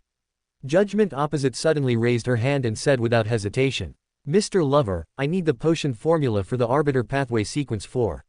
Ember raised an eyebrow and pushed a soul ember to Judgment. And Judgment also crushed it directly with almost no hesitation. Similarly, she also obtained a piece of paper, which recorded the potion formula for Justiciar Pathway Sequence 4 Imperative Mage. Then I'll have one too. Seeing her friend covered in sparks, the magician muttered softly in her heart, then raised her hand without hesitation and said, I also need the potion formula for the door pathway sequence 4. Without surprise, she also obtained a page, which recorded the potion formula for sequence 4 Secret Sorcerer. The magician first just casually glanced at it without seriously memorizing it, because she had already obtained this potion formula from the Abraham family, and even the Beander materials were not an issue. Chapter 325, A Grand Play. Sun, Judgment, and Magician successively choosing to crush the soul ember undoubtedly surprised the other members of the Tarot Club. Sun is located in the Forsaken Land of the Gods and finds it difficult to obtain the potion formula for the Bard Pathway, while he himself urgently needs to improve his strength. It is understandable that he would agree to such a transaction. But why Judgment and Magician? Leaving Judgment aside for now, the Hermit has always believed that Magician should have the support of a major power behind her. Theoretically, she should not lack potion formulas, so why would she proactively propose such a transaction? The Hanged Man's eyes flickered. Although he was equally puzzled, he did not speak rashly. In contrast, Justice had a deeper understanding of this matter than the others. She knew that Ember and Magician had known each other for a long time, so it was not strange for them to proactively propose a transaction. Justice Audrey thought for a few seconds, then slightly raised her hand and said, Mr. Lover, I also need the Spectator Pathway Sequence 4 potion formula. Ember glanced at her, shook his head, and said, You don't need it. Huh. Justice Audrey blinked, and the next second a piece of paper appeared in front of her. Sequence 4, Manipulator. Main ingredients, a complete brain of an old mind dragon, or the crystalline heart of a treant mentor. Supplementary ingredients, 80 milliliters of old mind dragon blood, 3 golden leaves from a treant mentor, 1 drop of tears each from 7 different humans or humanoid creatures produced by intense emotions. Ritual. Consume the potion in a specific location with at least 10,000 people, amidst the immense resonance of their emotions. Didn't you say I don't need it? Justice Audrey blinked, feeling a bit confused. Since she didn't need it, why did he give her the potion formula? Could it be that what Ember meant by, you don't need it, wasn't the potion formula, but the soul ember? Audrey suddenly remembered that she seemed to have come into contact with Flame a long time ago. That was Karula's King Soul. According to Karula, the King Soul was one of the powers of the first fire. That is to say, I have actually undergone the baptism of the first fire a long time ago and don't need to do it again. Justice Audrey quickly sorted out all the key points, but there were still some questions in her mind. Sun and the other two would enter the Lord of Cinder, state after crushing the soul ember, with burning, starlight, attached to their astral bodies. But why had she never experienced this phenomenon? Could it be because what they crushed was just soul ember, while what completed her baptism was the king's soul? What is the difference between them? While Justice was thinking, the hermit and the other two had varied expressions. The hermit herself had the sequence 4 potion formula, and she did not lack the subsequent potion formulas all the way up to sequence 1, because Queen Mystic had them. Therefore, she did not need to exchange for potion formulas through this kind of transaction, bound to a true god. The hanged man was the same. He had the sequence 4 potion formula and did not need to participate in this transaction. When he advanced to sequence 4, he might acquire the sequence 3 potion formula through a transaction, but not now. Although the moon did not have the sequence 4 potion formula, he was backed by the sanguine and did not lack potion formulas. What he lacked were Beander characteristics. And Ember had promised to sell him a Shaman King Beander characteristic, which corresponds to the Sanguine Earl, so the moon also had no reason to rashly accept this transaction. After this round of transactions ended, the hermit Catlia looked at Magician and said, "I want information on the direct descendants of the Abraham family, 1,000 pounds. She quoted the price without any psychological burden, because Queen Mystic would definitely provide corresponding compensation. Why is she looking directly at me? Does she already know I'm related to the Abraham family? Magician Furs was startled at first, but then she didn't find it too surprising. Beyonders of the door pathway are not common, and organized beyonders of the door pathway are even rarer. Among the organizations Furs knew of, only the Aurora Order and the Abraham family had large numbers of beyonders of the door pathway. Excluding the Aurora Order, the hermit could naturally guess that she was related to the Abraham family. Although 1,000 pounds was very tempting, Furs did not immediately agree. After all, the value provided by the Abraham family was higher than this. After considering for a moment, Magician Furs said, "What do you need to find them for? If you can provide a reason, I can convey it to them. As for whether there will be subsequent developments, it all depends on their willingness, I cannot be sure. Indeed, she is a lady who seems ordinary but actually hides many secrets and is very cautious and meticulous in her actions." The hermit Catlia sighed inwardly and nodded gently. "That is very reasonable. I am looking for the direct descendants of the Abraham family because I hope to get information on Mr. Dorr. Convey this point to them and see if there is an opportunity for cooperation. Yes, just for conveying, I will also pay you 350 pounds in cash. If they are willing to make contact, there will be an additional 650 pounds later." Furs endured for a full second before replying, "Deal, son." Derek waited for them to finish their conversation and asked sincerely, "Mr. Lover, Chief hopes to personally lead an expedition to explore the Giant King's court in the near future. Do you have any suggestions?" In his heart, he had almost concluded that the foreigners Chief had encountered earlier was Mr. Lover. After all, although Mr. World was powerful, as a mere sequence 5, he clearly could not reach the forsaken land of the gods, nor did he have the ability to explore the Giant King's court. And the reason Chief was eager to explore the Giant King's court was precisely based on Mr. Lover's actions. Therefore, son, Derek urgently hoped to get some suggestions from Mr. Lover. Ember thought for a moment and said, "If you are exploring the Giant King's court, as long as you don't deviate from the route, you shouldn't encounter too much danger along the way." After a pause, Ember suddenly asked again, "Does the City of Silver lack the potion formulas for the giant pathway at sequence 3 and above?" "Yes, son." Derek nodded solemnly and said, "The highest potion formula the City of Silver possesses is for the sequence 4 Demon Hunter. Neither Chief nor the elders of the 6-member council can break through the limitations of the Demon Hunter. The former Chief built a mausoleum for himself to explore potion formulas above sequence 4. He went deep into the ground and moved in, making it his home. After that, he appeared less and less, until the mausoleum door could no longer be opened." Son's eyes were a little dim. A sequence 4 demigod might already be very strong, but for the crisis-ridden forsaken land of the gods, it was still not enough. This is one reason why, even though the Giant King's court itself is in the area near the City of Silver, they have never attempted to explore it for thousands of years. It's not that the City of Silver hasn't organized explorations of the Giant King's court, but each exploration ultimately ended in complete annihilation. Such heavy sacrifices gradually led the City of Silver to abandon the exploration of the Giant King's court, until they met the little boy named Jack and realized that the Giant King's court was very likely the key to leaving the forsaken land of the gods. Only then did they restart the exploration of the Giant King's court. But even so, Chief's actions have always been very restrained, only cautiously leading the exploration team to clear Afternoon Town, rather than rashly entering the area of the Giant King's court. Because he knew very well that dangers that a Sequence 4 absolutely could not handle were hidden there. Ember flipped his palm, and from somewhere unknown, produced another soul ember and pushed it towards Sun, slowly saying, "You can tell your chief that I can provide him with potion formulas for Sequence 3 and even Sequence 2 and above, as long as he crushes this soul ember. As for the price of crushing the soul ember, you can also explain it clearly to him." Sun was somewhat stunned, but he quickly realized the risks and opportunities contained within. After a long time, Sun silently held the soul ember in his hand. But soon, Ember thought for a moment and pushed another soul ember over, adding, "This one is for Luvia. You can also explain it clearly to her." "Okay." Sun nodded silently. The discussion continued, and this tarot gathering gradually came to an end. Justice Audrey and the others rose simultaneously and bowed respectfully, then successively disappeared above the gray fog. Only the Fool at the head, Mr. World at the end, and Ember sitting on the right side remained. Klein removed all his disguises and asked somewhat strangely, "Why do you need them to crush the soul ember? Is there any meaning to this?" Ember thought for a moment and decided to explain in simple terms. "If you have studied Marxism, you should have heard a saying, the economic base determines the superstructure, and the superstructure reacts on the economic base." Klein understood immediately, and with a hint of realization in his eyes, he asked, "Are Saphira Castle and the other 9 Saphira the superstructure? And ordinary Beyonders are the economic base?" "Yes." Ember did not deny it and said frankly. "However, there is one mistake. The Saphira are indeed the superstructure, but ordinary Beyonders are not the economic base, only Beyonders above demigod are."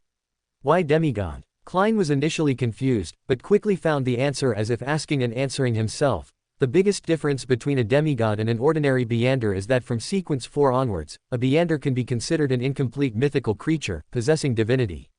The higher the sequence, the higher the divinity, and the greater the risk of losing control. For example, in Rosal's diary, he was almost crushed by divinity and completely turned into an indifferent mythical creature. But fortunately, with the anchoring of faith, Rosal ultimately maintained his humanity. Klein asked again, "So you need to cultivate all of them into demigods?" Ember pondered for 2 seconds and said, "Demigods are not enough, at least angels, preferably true gods." "That's quite a challenge." Klein's eye twitched. If everyone really became a true god, wouldn't his tarot club have to be renamed the True God Conference? However, according to Ember, he should at least need one Beyonder from each of the 22 pathways. Although the members of the tarot club have different pathways, their number is relatively small. Including everyone, the pathways covered are only seer, apprentice, spectator, bard, sailor, apothecary, arbiter, and mystery prior. And even counting Grosel and the others, and removing overlapping pathways, there are only Mobit's Marauder pathway and Grosel's warrior. But besides that, there are still 12 pathways. And if he were to look for potential Beyonders of these 12 pathways, Klein subconsciously thought of the people he knew. Sharon is of the prisoner pathway, his poet classmate is of the sleepless pathway, Miss Daly is of the corpse collector pathway, and Iceberg Admiral is of the reader pathway. But even adding these few pathways, there are still 8 pathways missing. Secret supplicant, hunter, assassin, planter, lawyer, criminal, savant, and monster. Removing Luvia's secret supplicant and Danitz's hunter, there are still 6. Among these 6 pathways, Klein knows Beyonders of the assassin, criminal, and monster pathways, except that the Beyonders of the first 2 pathways he encountered are now dead, and the latter is Snake of Fate will Ausepton. As for Beyonders of the planter, lawyer, and savant pathways, Klein has never even seen them. Thinking for a moment, Klein said, "I know a Beyonder of the prisoner pathway. I can ask her for you. She might be happy to accept this transaction. Sharon is being hunted by the Rose School of Thought, so she should be interested in the Sequence 4 potion formula." "All right." Ember nodded and pushed a soul ember towards Klein at the head, then paused and asked, "You now have the complete materials for Bizarro Sorcerer. I suggest you take this opportunity to complete your advancement in one go." Klein's expression shifted slightly. He had actually had a similar idea, to complete the ritual by taking the opportunity to hunt Saint of Mysteries, but the problem was, "Can I do that?" Klein asked with some hesitation. He had no doubt that Ember could easily kill Saint of Mysteries, but the problem was that the ritual required him to rely on his own strength and planning to murder a demigod or an equivalent extraordinary creature, and this difficulty seemed to be not ordinary. Ember's tone was calm. "The ritual does not require the state of the demigod. You just need to deliver the final blow then. That works too." Klein's expression was somewhat strange. It sounded a bit absurd, and thinking about it carefully, it was indeed very absurd. But thinking about it seriously, it seemed there was nothing wrong with it. After all, the ritual indeed did not require the state of the demigod. In Klein's original plan, he didn't intend to be able to kill a demigod in peak condition. To complete the ritual, finding a severely injured extraordinary creature was the best choice. And now, just changing the extraordinary creature to a demigod, there was actually no difference. Klein pondered for a moment and slowly said, "A demigod is not enough, I also need a grand play. I need enough spectators." Ember raised an eyebrow slightly and said without hesitation, "Then let's set off some fireworks and let everyone in Backland become your spectators. It doesn't need to be that big." Klein's eye twitched. Being too famous was not a good thing. How about we keep the commotion a bit smaller? Chapter 326, Perfect Hunt. At the border between Backland's East Borough and Bridge area, inside a dilapidated apartment building, within several connected rooms on the first floor that used to be a cheap hotel. When Buddhas emerged from the spirit world, the Beander gathering was still 2 or 3 hours away, and no one had arrived yet. He looked around, taking in the sight of chairs and long tables arranged haphazardly. After observing the environment, Buddhas walked towards a corner, pulling with his right hand as if drawing a curtain. That area was immediately enveloped in shadow, becoming distorted, and then vanished. Because there was originally nothing in that area, there was no objective measurement mark, so no one would notice that a piece of space was missing. They would only feel that the distance between the wall and themselves seemed a little closer, but upon closer inspection, everything appeared normal. This was theospace concealment, of a secret sorcerer. They could use this ability to divide a place into two, hiding part of it, which could only be entered through a specific door. At this moment, within the area that had been cut and hidden, the room existed normally, with floor tiles, a ceiling, and a cockroach scurrying past in a panic. The cockroach rushed all the way to the dividing line, where it was blocked by a deep, seemingly endless darkness.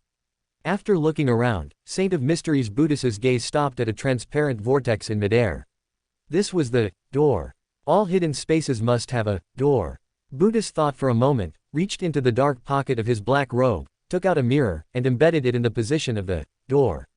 The mirror twisted for a moment, quickly reflecting the scene outside. Chairs and long tables were arranged haphazardly, and no one was present. In this way, Buddhas monitored the Beander gathering place through this mirror. Time passed minute by minute, and Beyonders, dressed to conceal their identities, arrived one after another. One young man wearing a black suit scanned the gathering area before getting up and walking towards a corner by the window to find a seat. Behind him and slightly to his side, there was an ordinary mirror embedded in the wall. Within the hidden area, Saint of Mysteries Buddhas narrowed his eyes slightly. The gathering had not yet begun, and he didn't know who was seeking the cursed item of the ancient vengeful spirit, which made him still harbor doubts about the information provided by Dark Saint Kesma. As fellow saints of the Aurora Order, he didn't think the other party would deliberately set him up. They had previously clashed over Mr. X's intrusion into the Dark Saint's jurisdiction, and the Dark Saint had warned him not to enter his controlled area casually. Even when pursuing the Abraham family, he should notify him in advance. The Saint of Mysteries was indeed in the wrong in this matter, so he did not engage in a direct conflict with the Dark Saint. However, for the Aurora Order, internal high-level conflict was undoubtedly detrimental to its stability, so the other saints did not show obvious favoritism or take sides, preventing the conflict from escalating further. And this time, the Dark Saint actively informed him, likely with the intention of making amends and easing the tension. But after all, being a saint, the Dark Saint would not speak directly due to pride, which is why he indirectly used the Abraham family's information to invite him over. The Saint of Mysteries naturally accepted this with pleasure, but the problem was that the Dark Saint's information might not be accurate, and the Beander seeking the ancient vengeful spirit's cursed item might not appear.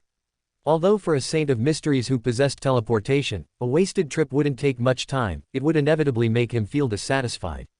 But conversely, as long as that person truly appeared, he would be able to learn the whereabouts of other Abraham family members from him. "Don't let me find you," Buddhas muttered to himself, his expression gradually becoming serious, yet with a hint of cruel fanaticism. Meanwhile, under the guidance of the gathering's organizer, Mr. A, the Beander gathering had officially begun. Many Beyonders sought the items they needed, and some also actively offered mystical items and Beander materials for trade.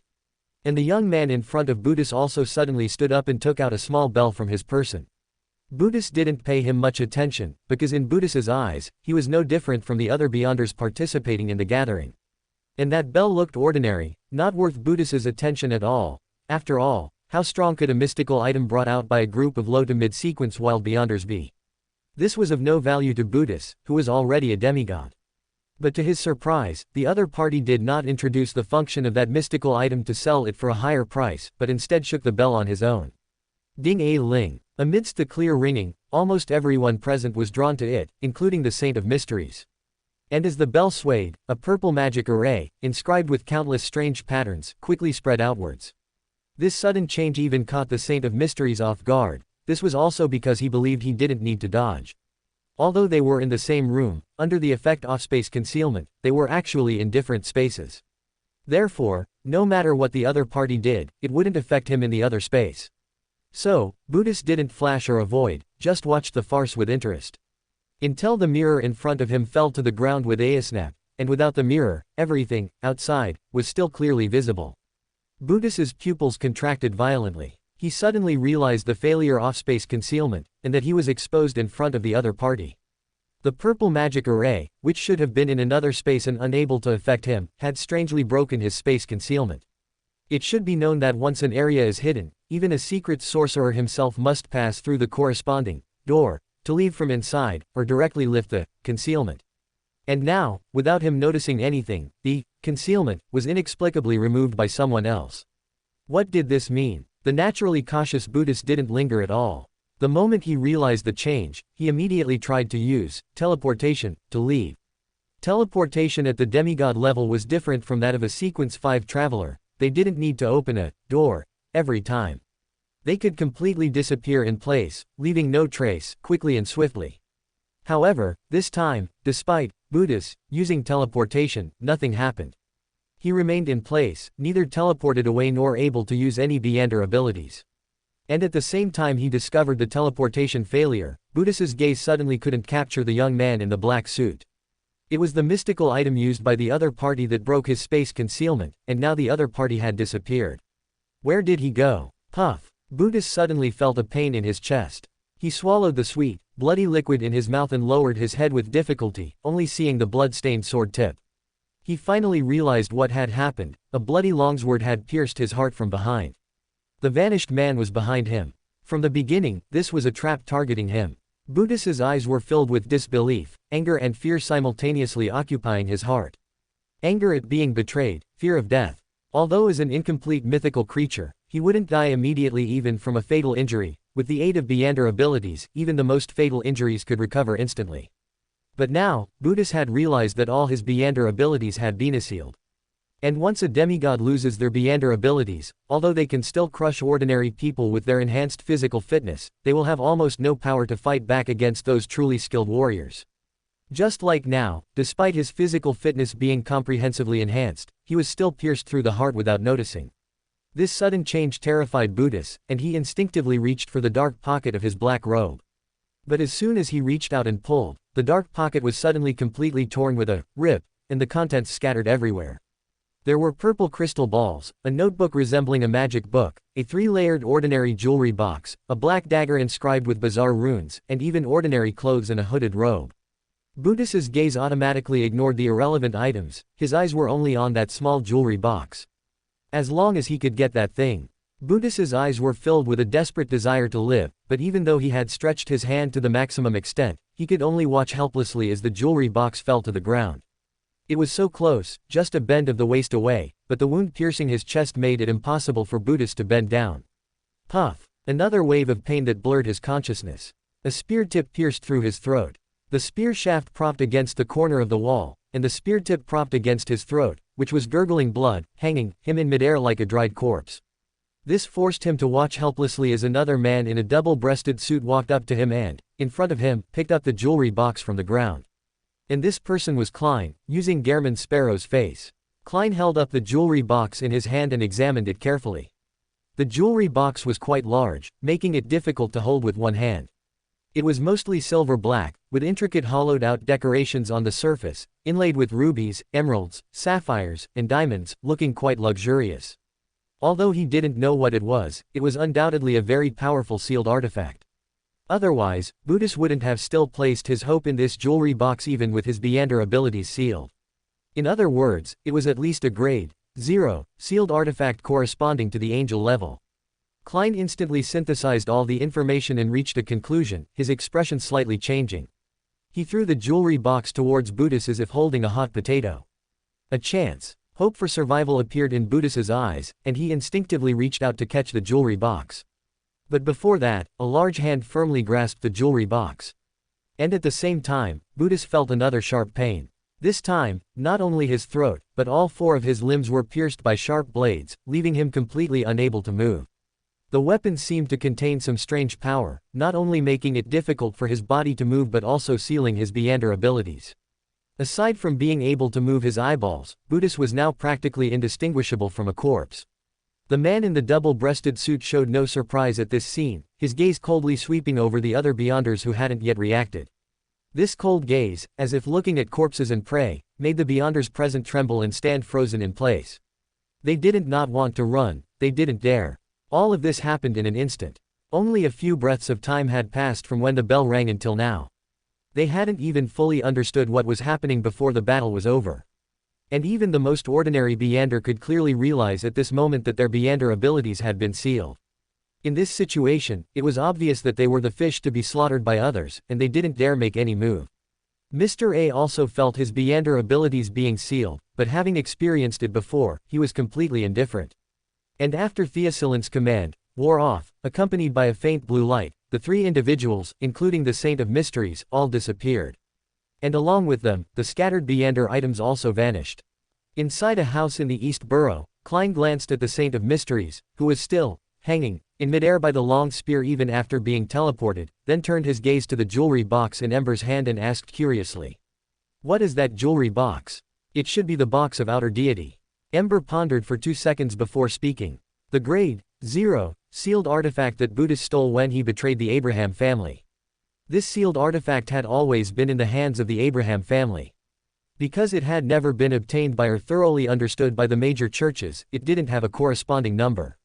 According to the Abraham family, this jewelry box originated from an angel of the Abraham family during the 4th epoch. He loved to travel the cosmos, going to different places in the vast universe, but one time, when he returned to the family for rest, he died silently in his palace, his face full of fear and his expression twisted, as if he had seen something extremely terrifying.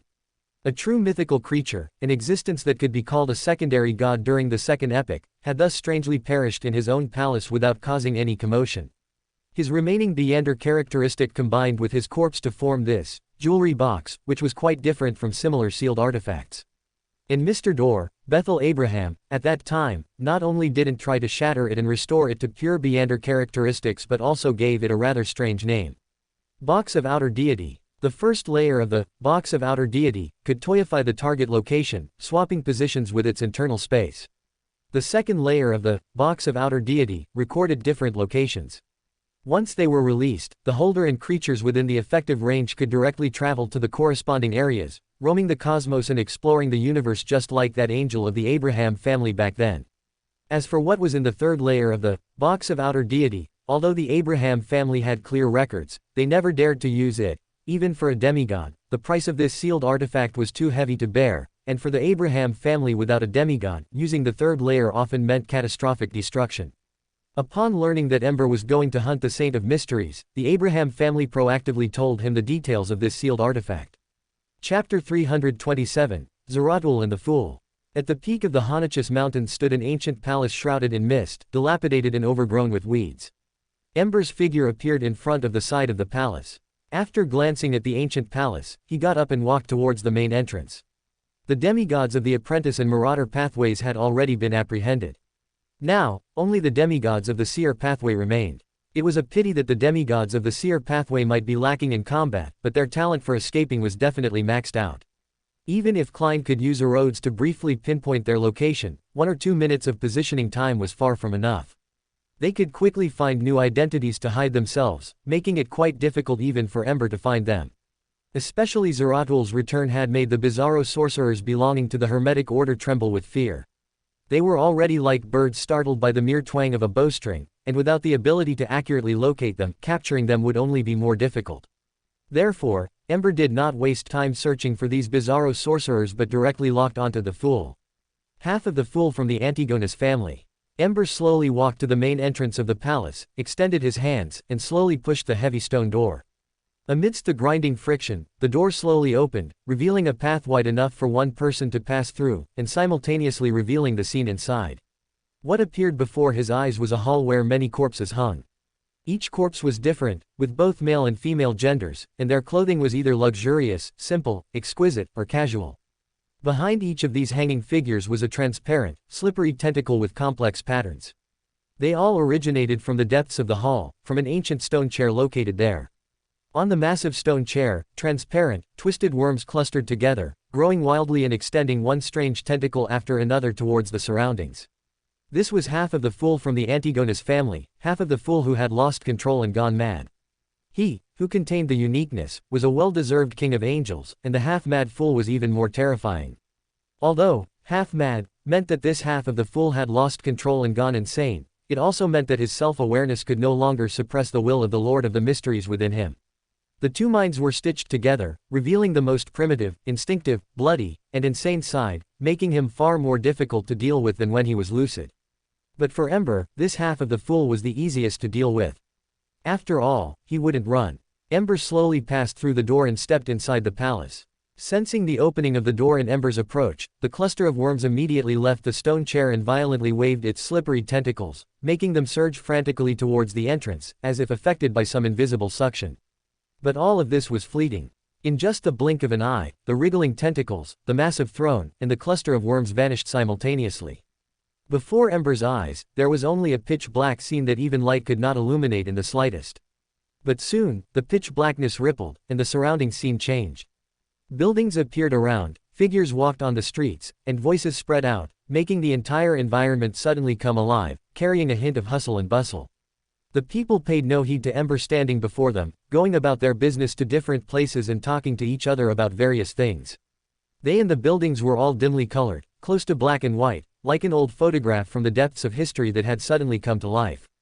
Ember also had no intention of interacting with them, merely walking forward along the gradually ascending street.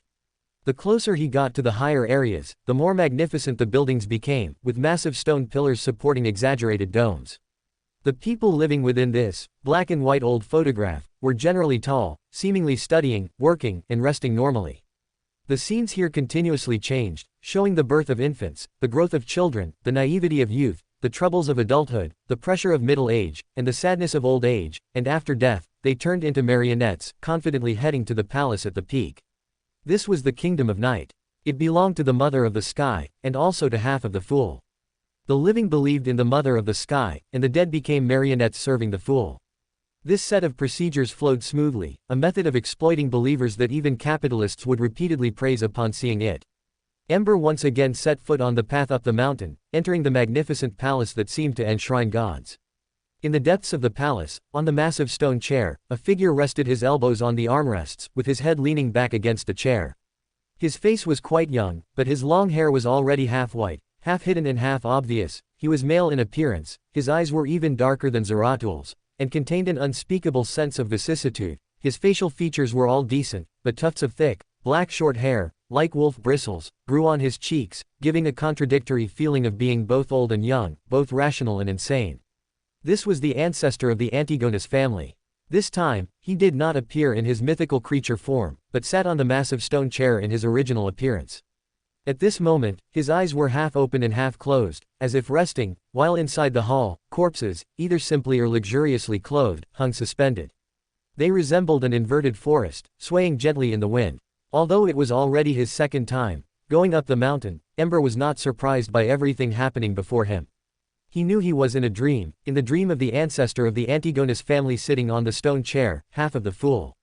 The kingdom of night and the city of the dead that he had just seen, all the scenes he had witnessed, were Antigonus's dream. A dream separated by over 1,000 years. Even though he was inherently a Beander species, Antigonus seemed to deeply cherish the peaceful and tranquil closed-off small kingdom of the past. For him, what always lingered in his dream was undoubtedly one of the best memories of the past. But unfortunately, all of this was in the past. This was once the kingdom of night, ruled jointly by the mother of the sky and half of the fool. And now, this place belonged to the night. The kingdom of night had been completely destroyed, the mother of the sky had become sealed artifact, 0.17 feet, serving as a vessel for the goddess's descent. And half of the Fool, due to losing control and going half mad, was permanently sealed within this ancient palace. And the instigator of all this was the Evernight goddess. The moment Ember appeared at the peak and opened the door of the ancient palace, the Evernight goddess had already sensed it. Ember entering this dream was undoubtedly also guided by the Evernight goddess. Because in the dream, half of the Fool who had fallen into eternal sleep was far easier to deal with than the half-mad him. As for why the Evernight goddess chose to seal rather than directly kill half of the Fool, the reason was also simple. Because for half of the Fool, death meant rebirth. Sequence 2 of the Seer pathway is called Miracle Invoker. What is a miracle? Resurrection from death is a miracle. Of course, the essence of this kind of miracle is the deep-level utilization of past power.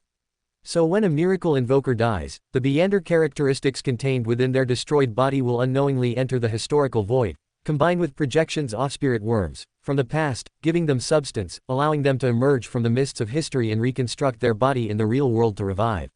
The only problem is that this resurrection has a limited number of times. A miracle invoker can only revive up to 4 times. And if they can become an attendant of mysteries, the number of resurrections will be reset to 4. Because when a miracle invoker or an attendant of mysteries is forced into a desperate situation, they can still commit suicide to survive by sacrificing part of themselves. And for this kind of resurrection from death, miracle, unless it is a higher sequence Beander of the same pathway, even gods would find it difficult to stop. Therefore, whether it was for half of the Fool or Zeratul, the Evernight goddess's choice was to seal them. And if one wanted to prevent their resurrection, it would be almost impossible. Although theoretically, higher sequence Beyonders of the same pathway could stop it, one of them was already a sequence 1 attendant of mysteries, and the other was a king of angels who had integrated a uniqueness. Unless they could be killed, it was almost impossible for there to be an existence of a higher sequence than them, the only exception being Saphira Castle. Klein, who controlled Saphira Castle, could prevent their resurrection, but the prerequisite was that Klein had to be at least a sequence 2 miracle invoker. Because only if his strength was strong enough could he leverage enough power belonging to Saphira Castle, and only by relying on the suppression of his status could he forcibly extract the Beander characteristics within them bit by bit. And once they lost their Beander characteristics, they would lose all Beander abilities based on those Beander characteristics. So ultimately, the process of resurrection from death was still irreversible. This method of forced aggregation was completely pulling the rug out from under them, completely cutting off their hope of rebirth before the other party even died. But the current Klein was only sequence 5, not even a demigod. His status was far from being able to suppress a sequence 1 angel.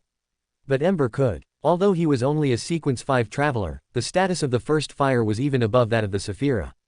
And half of Saphira Castle had now taken the form of the first fire. This meant that Ember could indirectly mobilize the power of Saphira Castle through the first fire to form a suppression of status against half of the Fool on the same pathway. Ember shifted his gaze from the man with thick black wolf bristles on his face and looked beside the massive stone chair. There lay a tarot card with Rosal's image and text written in starlight. Clearly, some unfortunate soul who had obtained the tarot card, under the effect of the Beander characteristic convergence law, had voluntarily come to this palace and become one of the corpses hanging upside down at the top. And this tarot card had also fallen into the hands of half of the Fool. And just like half of the Fool himself, this Fool card also had its own function. Therefore, Ember put away the tarot card without any psychological burden. Throughout the entire process, half of the Fool remained asleep, unable to break free from the eternal sleep personally imposed by the Evernight goddess. Silently, flames began to spread from who knows where, little by little eroding this dream. From the initial small spark, they rapidly spread into towering infernos that engulfed the entire palace in a sea of fire. The surging sea of fire stopped abruptly before the high platform. Neither the stone chair itself nor half of the Fool sitting on it were affected in the slightest. The flames surrounded him, like a pack of wolves circling, but before receiving their master's command, the flames would not act rashly. Finally, when the entire dream was engulfed in a sea of fire, and only half of the Fool on the stone chair remained, the surging flames slowly condensed into a vortex of worms extending countless slippery tentacles, which slowly appeared. The left half of the vortex consisted of writhing, slippery tentacles, while the right half was completely covered by flames, like tentacles formed by solidified fire, remaining motionless and appearing exceptionally quiet. And in the center of that half, flame, vortex was the phantom image of a strange door of light. It transformed into the phantom image of a strange door of light. And even that door of light half of it was also covered by flames, completely symmetrical to the left half. The door of light remained still, while the vortex spun rapidly. A terrifying suction raged, pulling everything around into it. Whether it was the flames covering the dream or half of the fool on the stone chair who had fallen into eternal sleep. Under the double suppression of status and eternal sleep, the Beander characteristics within half of the fool precipitated little by little, and increasingly faster. The light formed by the Beander characteristics gathered into a mass in the air, finally transforming into an object resembling a heart. That heart was as transparent as crystal, yet small bubbles occasionally emerged from it, and within each bubble, a kind of illusion seemed to be hidden. That was the Beander characteristic of Sequence 2 Miracle Invoker. This turn of events surprised Ember slightly because what he had imagined would be extracted first was the Fool's uniqueness or the Beander characteristic of Sequence 1 Attendant of Mysteries. However, what was being extracted now was the Beander characteristic of Sequence 2 Miracle Invoker. Ember frowned slightly, but soon his brows relaxed. Because he had figured out the reason, this half of the Fool had a high probability of having consumed 2 portions of Sequence 2 Beander characteristics. One portion of the Sequence 2 Beander characteristic was tightly integrated with other Beander characteristics, like an indestructible skyscraper. The extra portion, however, was detached from this skyscraper, like a security booth outside the building. Therefore, what was extracted first was precisely this: a security booth. Whoosh! As soon as the Beander characteristic of the Miracle Invoker took shape, it quickly flew towards that door of light. But before that, Ember suddenly extended his hand and firmly grasped it in his palm. The door of light was a manifestation of Saphira Castle's status, and Ember was merely borrowing its status to suppress and forcibly aggregate the Beander characteristics, but he did not intend for Saphira Castle itself to possess any portion of Beander characteristics. After putting away the Beander characteristic of the Miracle Invoker, soon another, River of Stars was extracted from within half of the Fool, slowly converging into a cluster of dazzling light. And what precipitated this time was precisely the uniqueness of the Fool pathway. Just like the Beander characteristic of the Miracle Invoker that precipitated before, the uniqueness quickly flew towards the door of light as soon as it appeared. And at this moment, in this dream where only the eternally sleeping Fool existed, an old man wearing a black hooded robe, with deep, dark eyes like a lightless water surface, and long, dense white beard around his mouth and face, suddenly appeared beside the stone chair, looking together with Ember at the uniqueness flying towards the door of light in the air. Chapter 328, All the Same. Ember slowly and firmly reached out towards the uniqueness in the air, but just before he could grasp it, the magnificent ancient palace before his eyes suddenly became ethereal and deep, dotted with countless dazzling stars. This was a miracle. Zeratul knew he couldn't confront Ember head-on, so he had made thorough preparations from the start. Using enough miracles to create a miracle in an impossible situation, Ember, who had been transferred to the cosmos, showed no surprise. In the blink of an eye, his figure reappeared inside the ancient palace on the peak. However, in that brief moment, Zeratul had already released his mythical creature form, transforming into a huge, mysterious vortex formed by countless distorted worms. They extended transparent tentacles in all directions, and merely seeing them would cause one to lose their sanity and become monstrously insane. The huge vortex formed by these distorted worms released a terrifying suction force, attempting to draw the uniqueness into its body. But opposite the worm vortex, within the surging flames, a similar vortex of light gates was also releasing a terrifying suction force. Under the combined effect of the two suction forces from front and back, the uniqueness fell into a brief stalemate, fixed, in midair, motionless. But Zeratul's attraction was clearly inferior to Saphira Castle's. After a brief pause, the uniqueness slowly began to fly towards the light gate in the flames again. At the same time, just as Ember was about to make a move, a figure was instantly and rapidly outlined to his right. He had long, slightly curly chestnut hair, blue eyes, a high nose bridge, thin lips, and 2 beautifully trimmed small mustaches. He wore a dark red coat with rusted gold threads. It was none other than the former Emperor of Intis, Rosal Gustav. For Zeratul, this attendant of mysteries, the angels he had known and could summon throughout his long life were not few, but only a handful were stronger than a Sequence 1 Knowledge Emperor. And in the current situation, Zeratul still chose to first summon the historical void image of Rosal Gustav, not only because Zeratul was most familiar with him and could summon him most easily and successfully, but also because his abilities were quite useful in this situation. As soon as Rosal, the Knowledge Emperor, stepped into the real world, he looked down at Ember below from a commanding height, his eyes converging into complex and illusory symbols. Ember's mind was instantly filled with a large amount of redundant information and useless knowledge, his thoughts briefly unable to turn. His body froze there, his gaze not even having time to change. And while Rosal Gustav was interfering with Ember, Zeratul transparent tentacles dragged out another figure. That figure had a youthful face, but his long hair was already half white. It swept back, floating in midair, half hidden and half visible in the night. His form was male, his eyes deep black, containing a sense of vicissitude. His features were all quite good, but his cheeks had grown tufts of thick, short black hair, giving him a contradictory feeling of being both ancient and youthful, both rational and insane. He immediately transformed into a mass of wriggling, embracing small worms, extending transparent, slippery tentacles similar to Zeratul's projection. Clearly, this was the first ancestor of the Antigonus family. His main body was still in eternal slumber, showing no signs of waking even when facing the resistance of several angels. But Zeratul, right before his main body, pulled out his past projection from the historical void. Evidently, Zeratul had made ample preparations before acting. As Antigonus displayed his complete mythical creature form, the gravitational pull of the worm vortex he and Zeratul had transformed into significantly increased. The two merged into one, jointly using their cohesive force on the uniqueness to forcibly resist Saphira Castle's attraction. And during this process, Rosal Gustav continued to output a large amount of redundant junk information into Ember's brain, attempting to drown his thoughts in a sea of garbage. Zeratul had never attempted to kill Ember from beginning to end, because he knew he couldn't do it alone.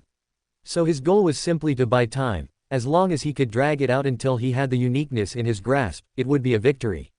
And now, under the pulling of the two Sequence 1 angels, the uniqueness, which had originally been flying towards the light gate, actually changed direction and flew towards the worm vortex that Zeratul had transformed into. Ember's eyes shifted slightly, looking at the two worm vortices opposite him. He was gradually adapting to Rosal Gustav's junk information offensive. He was partially immune to this kind of attack. And these few short seconds were simply not enough for Zeratul to successfully seize the uniqueness. But just then, Zeratul's tentacles once again dragged out a new figure from the void. He wore a black classical magician's robe, a matching pointed soft hat, had black curly hair, black eyes, a broad forehead, a thin face, and wore a monocle carved from crystal over his right eye.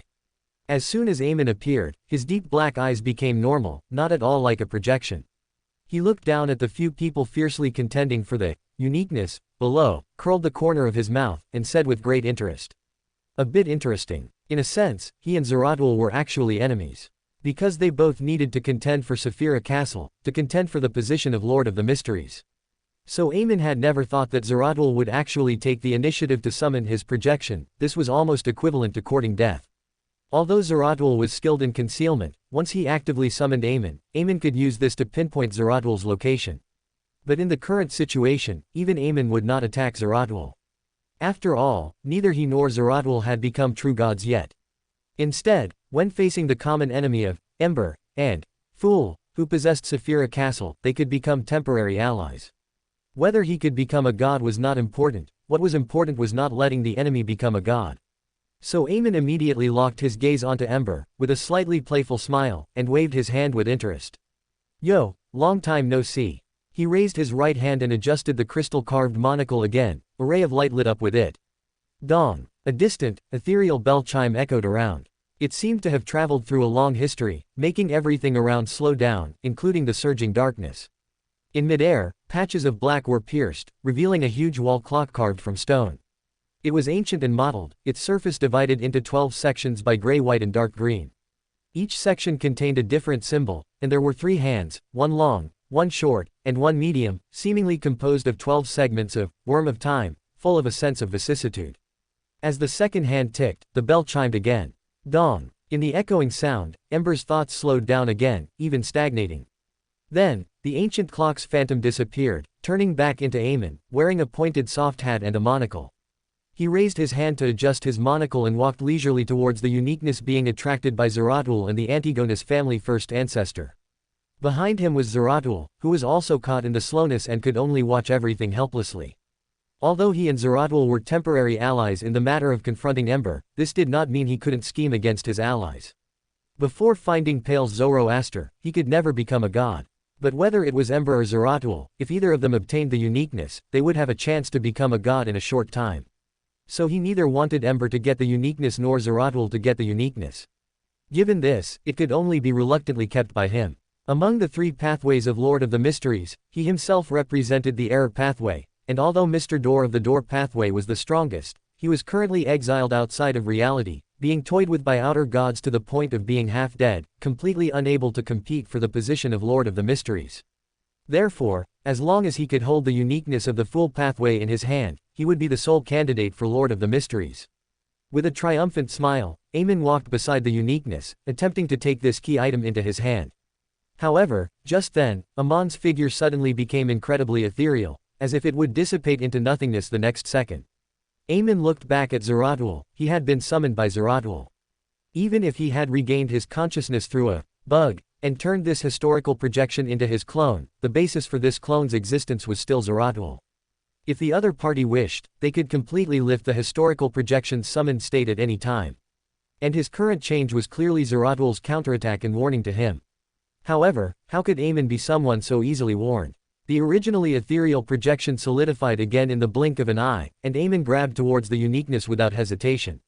Even if Zeratul released the summoning, it didn't matter, his main body would provide energy for this clone. Although it couldn't be maintained for long, it was enough to support him taking the uniqueness away. However, just then, a brilliant golden lightning flashed through the palace, seizing everyone's attention. Boom! Crackle! Huge thunder echoed inside and outside the palace, and crackling lightning raged wildly within the palace, easily tearing the entire dream world apart like a shattered mirror, turning it into countless independent fragments. And within this shattered world, a shining spear pierced through countless fragments, accurately and precisely piercing through Amon's body. Bang! Amon's body was instantly pierced through, struck by the shining spear and sent flying, nailed to the top of a giant stone chair. Amon's face showed a hint of astonishment, then he cast his gaze towards Zeratul below, clicking his tongue. If you hadn't dragged me down, I would have succeeded by now. As soon as he finished speaking, Amon's historical void projection instantly dissipated. Zeratul resumed his energy supply to him, and Eamon himself could also provide backup energy remotely. But clearly, Eamon was not going to continue playing. Seeing Eamon retreat in defeat, while the opposite Ember had already recovered, Zeratul hesitated for almost nothing, immediately wanting to escape into the historical void. He had taken this risk for wealth, even the gamble of summoning Eamon was done out of necessity. But Amon's interference directly ruined his plan completely, making the chance of seizing the uniqueness almost zero. He could only escape as quickly as possible now. Otherwise, let alone the uniqueness, even the sequence 1 Beander characteristic on his body might not be preserved. And with Zeratul's abandonment, the historical projections of Rosal Gustav and the Antigonus family first ancestor became difficult to maintain and dissipated one after another. And Zeratul, who had transformed into his mythical form, didn't even have time to return to his main body, instantly escaping into the historical void and disappearing. Inside the ancient palace, only Ember and the eternally slumbering Antigonus family first ancestor remained. Slap! Ember glanced in the direction where Zeratul had disappeared, and casually took the uniqueness, which had lost its opposing attraction and was flying towards the vortex light gate, into his possession. And at the same time he finished all this, a figure suddenly fell out of the void. It was Zeratul, who had not yet dispelled his mythical creature form and was still maintaining the appearance of a worm vortex. Zeratul's tone was somewhat incredulous. Why can't I leave? Ember held the sequence 1 attendant of mysteries, which had separation from the Antigonus family first ancestor, in his hand and said calmly. Do you see the white fog outside the palace? Only one of us can leave here alive. White fog. Zeratul returned to his main body's appearance, and through the shattered dome of the palace, saw the white fog enveloping the entire palace, saying in a deep voice. Saphira Castle. Ember smiled and explained. It has nothing to do with Saphira Castle, but you can understand it as the ability of another Saphira. Zeratul lowered his head, his eyes flickering. Of course, he knew it had nothing to do with Saphira Castle. The external manifestation of Saphira Castle might not necessarily be gray fog, but it would definitely have a special aura. And within that white fog, he did not sense any aura belonging to Saphira Castle. That is to say, the white fog originated from the Beander ability of the existence before him. A true god's Beander ability. The twin prince's greatsword appeared out of thin air and was held by Ember. He looked at Zeratul opposite him and asked, Is there anything else you want to say? Zeratul took a deep breath and said in a deep voice, I can hand over the sequence 1 Beander characteristic. Before putting himself in danger, he had already prepared for failure. And this worst-case scenario was also within his expectations. What the other party wanted was nothing more than the Sequence 1 Beander characteristic, which was not completely unacceptable to Zeratul. At worst, he would just be content to be a Sequence 2 miracle invoker in the future, or even become an angel under Fool. That wasn't impossible. As long as he was alive, there was still hope for everything. Ember approached Zeratul step by step and said frankly, "I'm afraid not. Only one of us can leave here alive. This is the rule." Rule. Zeratul's expression changed slightly. Ember said, "Rule, not Yushig." So, this white fog was also the manifestation of some kind of rule. But Ember had clearly never displayed a similar ability before this. Was he deliberately hiding his strength, or did someone hide the key? Based on the current desperate situation and the information he had, Zeratul quickly came to a conclusion. He had been tricked. Zeratul's expression changed dramatically, and he hurriedly said, "Adams sent me. I know. It's all the same." Chapter 329, The 7 Orthodox Gods Serve Me Alone. An empty space in the suburbs of Backland. Klein had already set up the altar in advance and carved the corresponding symbolic patterns, magical sigils, and strange markings onto it. These things came from the symbols behind Miss Magician's chair above the gray fog, and Klein's divination results above the gray fog also showed that these symbols were correct. Just then, a rustling sound came from the woods in the distance. Klein's gaze sharply turned towards it, only to see a short woman leading a young man with his hands tied behind his back walking towards them. Gehrman Sparrow. The short woman stopped not far away, looking at Klein, who stood by the set-up altar looking like a cult leader, with some suspicion. Klein, in the appearance of Gehrman Sparrow, said in a low, hoarse voice, "It is I." Based on their experiences at the Tarot Club and their recognition of each other's figures and voices, both parties quickly confirmed each other's identities. Mr. World Gehrman Sparrow, and Judgment Hugh Dilcha. Thanks to the help of the Hall family, Hugh is now working at Military Intelligence 9 and has already reached the rank of Colonel. If she can successfully advance to Sequence 4, she can even leapfrog to become the Major General Deputy Director of Military Intelligence 9.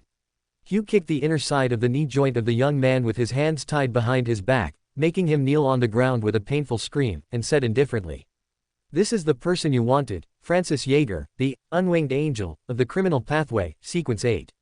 To become a Beander, he didn't hesitate to eat his own parents raw, robbing, raping, murdering, and kidnapping. His crimes are numerous. In just 1 month in Backland, he took dozens of lives. Even if he were cut into 1,000 pieces, he would still deserve to die." Gehrman Sparrow chuckled darkly in a low voice. "I just need talent like him." Hugh frowned slightly, said nothing more, turned around, and left directly. Seeing his captor leave, the young man immediately felt relieved and quickly showed a fawning smile, approaching Klein. "Mr. Gehrman, what do you need me to do?" Klein gave him a deep look and chuckled in a low voice. "You know me. Of course." Francis Yeager showed a look of reverence and said excitedly, "You might not know, but the Mad Adventurer has always been an idol for people like us." "I don't want to be an idol for people like you at all." Klein silently complained in his heart, but his expression remained calm, and he said placidly, "I need you to do me a favor. Tell me." Francis had a face full of fawning smiles. "Do you see that altar?" Klein pointed to the altar in front of him, a kind and amiable smile on his face. "I need you to help me perform a ritual, summon an existence, and propose a transaction to him. You won't refuse, right?" Francis Yeager swallowed and quickly shook his head, saying, "No, I won't." In front of this mad adventurer, would he dare say yes? "Very good." Klein showed a satisfied smile. He personally untied Francis and patted him on the shoulder at the same time. "As long as you perform well enough, I can consider letting you join the organization." Upon hearing this, Francis Yeager immediately became as excited as if he had been injected with chicken blood, swearing his loyalty with excitement. Can an organization that the Mad Adventurer belongs to be joined by just anyone? Even a colonel from Military Intelligence 9 is a member of this organization. Who knows if there are other high-ranking officials from other official organizations who are also members of this organization? Military Intelligence 9 has moles from this organization. Who knows if the churches of the 7 Orthodox gods do? If so, how terrifying must such an organization be? And being able to join such an organization is definitely the dream of criminals like Francis. And looking at the invigorated Francis, Klein still wore a kind smile and told him the details of performing the ritual. He even took him through a rehearsal in advance, hoping to avoid any accidents. Meanwhile, the scene before Klein's eyes flickered, and several figures appeared out of thin air on the empty ground ahead. It was Ember and the sacrifices he had prepared. Klein immediately stepped forward, lifted the 3 prepared sacrifices onto the altar one by one, placed them in the correct positions, and looked at Francis, urging him indifferently.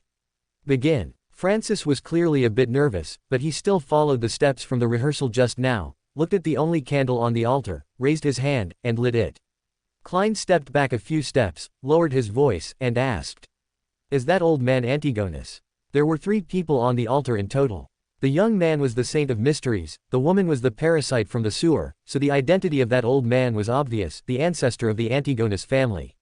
No. Ember calmly shook his head. His name is Zeratul. Zeratul. Klein's expression was subtle. Ember was clearly looking for the ancestor of the Antigonus family, so how did it suddenly become Zeratul? Could it be that Zeratul delivered himself to the door? It's very possible. Zeratul must also have been coveting the Beander characteristic and uniqueness on that half-fool. Coupled with his insufficient understanding of Ember, it's not impossible for him to appear before Ember with the mindset of seeking wealth in danger. Klein silently mourned for Zeratul in his heart for a few seconds. Even those bizarro sorcerers hid well, but you, a Sequence 1 angel, actually had a shorter life than those bizarro sorcerers. Shouldn't you reflect on your own problems? But it doesn't matter, after all, Zeratul no longer has the chance to reflect. Meanwhile, Francis on the altar took a few steps back and recited with unusual solemnity in giant language. Great door of all doors. Guide of the endless cosmos. Key to all mysterious worlds. I pray for your response, I pray for your descent upon this world. Before he finished speaking, 3 popping sounds successively came from within the altar. The 3 demigod-level monsters corresponding to the bizarro sorcerer, secret sorcerer, and parasite seemed to be held by an invisible hand. After only a slight struggle, they directly exploded, turning into masses of flesh and blood shimmering with light spots of different colors. This flesh and blood seemed to have its own vitality. Guided by some indescribable power, it gathered in midair, outlining one evil and defiled symbol after another. Countless symbols combined together, slowly forming a large door that seemed to be still wriggling with flesh and blood, a door over 5 meters high. This door stood on the altar, its interior completely dark, leading to who knows where. The candle representing Mr. Door, its flames suddenly surged, illuminating the entire, flesh and blood door, and the darkness within. Within the darkness, there were balls of light condensed from faint starlight, one after another. Upon closer inspection, they all resembled strange insects with their bodies curled up. Those balls of light quickly rose, astonishingly forming a giant arm, an arm that had considerable difficulty passing through the flesh and blood door. This arm, clearly not belonging to a human, pressed against the altar, forcefully pushing outwards, causing the entire flesh and blood door, and even the entire forest and the entire city, to shake, like an earthquake. Francis watched this scene in horror, subconsciously wanting to flee the altar, but his vision suddenly blurred by half. Pop! Something fell from his face into the grass. Francis subconsciously lowered his head and saw a bulging eyeball with blood vessels rolling there. Pop! Pop! Pop! His nose, his ears, his remaining eye along with the muscles on his body, fell off piece by piece, all seeping out a bit of starlight. Save me! Francis looked towards the 2 people below the altar, extended his hand with difficulty, his lips moving but unable to make a sound. Thud! His body fell down, his flesh and blood completely collapsed. At this moment, that arm finally squeezed through the flesh and blood door, and began to try to pull out the subsequent parts. Rumble! In the illuminated darkness behind the door, thick bolts of lightning formed a storm and fell, but they were swallowed by the sudden surge of bloody tide. Finally, a giant figure composed of pure balls of light passed through the flesh and blood door. The next second, those balls of light began to collapse and stack, seemingly undergoing a reorganization that could produce a qualitative change. Subsequently, dark fissures from the void appeared one after another within the surrounding forest. These fissures directly swallowed different parts of the trees, making them strangely shaped. At the same time, hurricanes of unknown origin blew out from the fissures, sweeping in all directions, as if causing an earthquake throughout the entire world. On the carriage returning to Backland, Hugh, who was heading back to the city, suddenly heard the sound of one door after another opening. Every door in different places and positions throughout the city opened by itself at this moment. Hugh couldn't help but turn her head to look at the suburban forest, which seemed to be the source of the anomaly. That was exactly the direction she had just come from. Mr. World and Mr. Lover, what exactly are they doing? Clang! The moment the room door was opened, in Earl Hall's family's luxurious villa, Audrey Hall, who was sitting in front of her dressing table, was a little surprised and suspicious. Outside the corridor were panicked and frightened maids. The golden retriever, Susie, rushed into the room, also looking uneasy as she watched Audrey. Clang, clang, clang. In cities like Backland, Trier, and St. Millen, everything that could be called a door opened. In Winter County, within the Serenity Chapel, which is regarded as a St. Hall, a majestic and magnificent church rose from the ground. Every pillar, every arch, and every dome of this church was inlaid with the white bones of different races. They were densely and chaotically packed together, staring at the hall with hollow eyes, surrounding a cross hundreds of meters high. In front of the cross, a blurry figure stood there, as if looking at everything with pity. On the walls, windows, and main door of the church, transparent and distorted faces protruded. It seemed countless souls were sealed inside, making beyonders unable to sense the existence of the spirit world and astral world anymore. This was a bone church that didn't appear gloomy at all but was instead filled with a sense of holiness. But regardless of whether it was gloomy or holy, the appearance of such a bone church within the Serenity Chapel was undoubtedly blasphemy against the Evernight goddess. The moment the bone church appeared, night completely enveloped it. Deep darkness spread out from the stained glass windows high up on the bone church, shrouding the church both inside and out in darkness, leaving not a single trace of light visible. And in that deep darkness, the figure of a lady with ordinary features, deep black eyes, wearing a simple long robe, tied with a bark belt, with long black hair, barefoot and without shoes or socks, was outlined. It was the servant of concealment, Ariana. Ariana's gaze almost instantly locked onto the father sitting on the first row bench in the church from within the darkness, and the father was not surprised by her arrival. In fact, if it weren't necessary, Adam wouldn't want to provoke the Evernight goddess. But now, Ember had summoned Mr. Door, and he had to speed up. At least he had to free another one from the Church of the Night. But this would undoubtedly be hindered by the Evernight goddess, so he needed the assistance of another true god. As long as someone blocked the Evernight goddess, what he would need to face would only be one servant of concealment at sequence 2. Adam withdrew his gaze and looked to the right. There, the figure of another woman was unconsciously outlined in the darkness. That was the Pope of the Church of the Night, Irina. 2 servants of concealment at sequence 2. Suburbs of Backland. At the flesh and blood door, the balls of light collapsing and condensing layer by layer, seeking qualitative change, seemed to form a figure constructed from layers of stacked doors. This figure wore the bloody tide as its robe, its form constantly twisting and changing, reflecting different planets and different regions. Just then, a dazzling ray of sunlight broke through the night, falling from the astral world, melting everything it encountered along the way. Outside this sunlight, an impenetrable night surged, attempting to swallow Mr. Door Bethel Abraham, who was seeking to advance to sequence 0. The earth where the altar was located shook violently, splitting open a huge chasm, intending to make the flesh and blood door, and Bethel Abraham fall together into the depths of the earth's core, directly facing the chaos sea that seemed to encompass all colors and possibilities. Following closely, a hazy glimmer penetrated from nothingness, covering this forest, attempting to reduce the trees, soil, and altar back into the most basic particle structures. And at the only visible gap in this glimmer, a pair of brass-colored eyes appeared. They watched the flesh and blood door, and Bethel Abraham, intending to imprint their appearance into their pupils. Mr. Door let out a low roar, causing the bloody long robe draped over him to billow up. This robe connected with the surging evil tide behind the flesh and blood door, spreading out crimson moonlight around. The moment it touched this moonlight, the impenetrable night gathered on its own, stretched out limbs and a head, and turned into a wraith-like female human. It gained its own life, its own consciousness, and was no longer driven by the user. Without exception, the dazzling sunlight turned into a young man wearing flame armor. The shaking earth grew eyes and closed its mouth. Horrifying features protruded from the barrier formed by the hazy glimmer. Around the brass-colored eyes, eyelashes sprouted one by one, turning into wings. Good heavens, all 7 gods are here. Klein silently took a step back. Ember's act of summoning Mr. Door clearly didn't involve consulting the 7 gods beforehand. So, at the same time Mr. Door returned to reality, the 7 gods immediately acted without hesitation, attempting to prevent Mr. Door's descent. This was not surprising. Mr. Door, who returned from Celestial, carried strong contamination himself. Ordinary Beyonders would collapse even from just a glance. If Klein didn't have the dual protection of the First Fire and Saphira Castle, he wouldn't be able to survive or stand here, and thus wouldn't be able to witness all of this. But even if he could be immune to the contamination, everything happening before his eyes still made his scalp tingle. Fortunately, this wasn't necessarily a bad thing, at least the conditions for his ritual had been met. Chapter 330 End.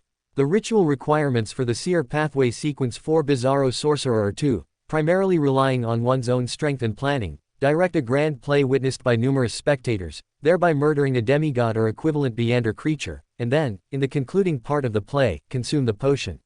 And now, all these conditions have been met. Although the demigod was not captured by him, it was personally sent to the altar by him. And the altar was also arranged by him personally, and even the person performing the ritual was personally chosen by him. Even though he never directly fought these demigods from beginning to end, in terms of murdering these demigods, he contributed more effort than Ember. And the grand play directed by Klein was naturally the summoned Mr. Door. The moment Mr. Door returned to reality, all the doors in the world opened at this instant.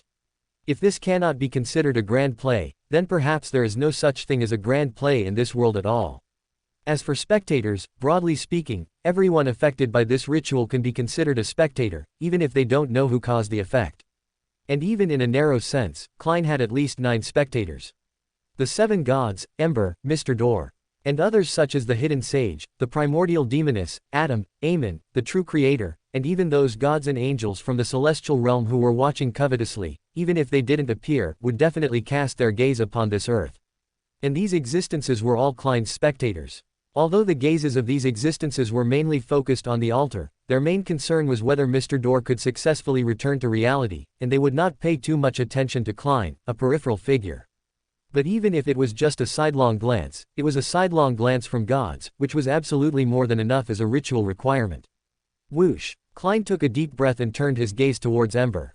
This play had just begun, and he needed to wait for the climax of the play to end before consuming the potion in the concluding part of the play. And all of this still depended on Ember. After all, Klein had seen everything that just happened. The 7 orthodox gods attacked simultaneously, but the result was easily resolved by Mr. Door. Anyone with a discerning eye could see that the 7 gods were simply unable to stop Mr. Door's return. This was not surprising. Before being exiled, Mr. Door was already one step away from Sequence 0, and even though he didn't manage to advance to true god after being polluted in the celestial realm, his strength was already comparable to that of a true god.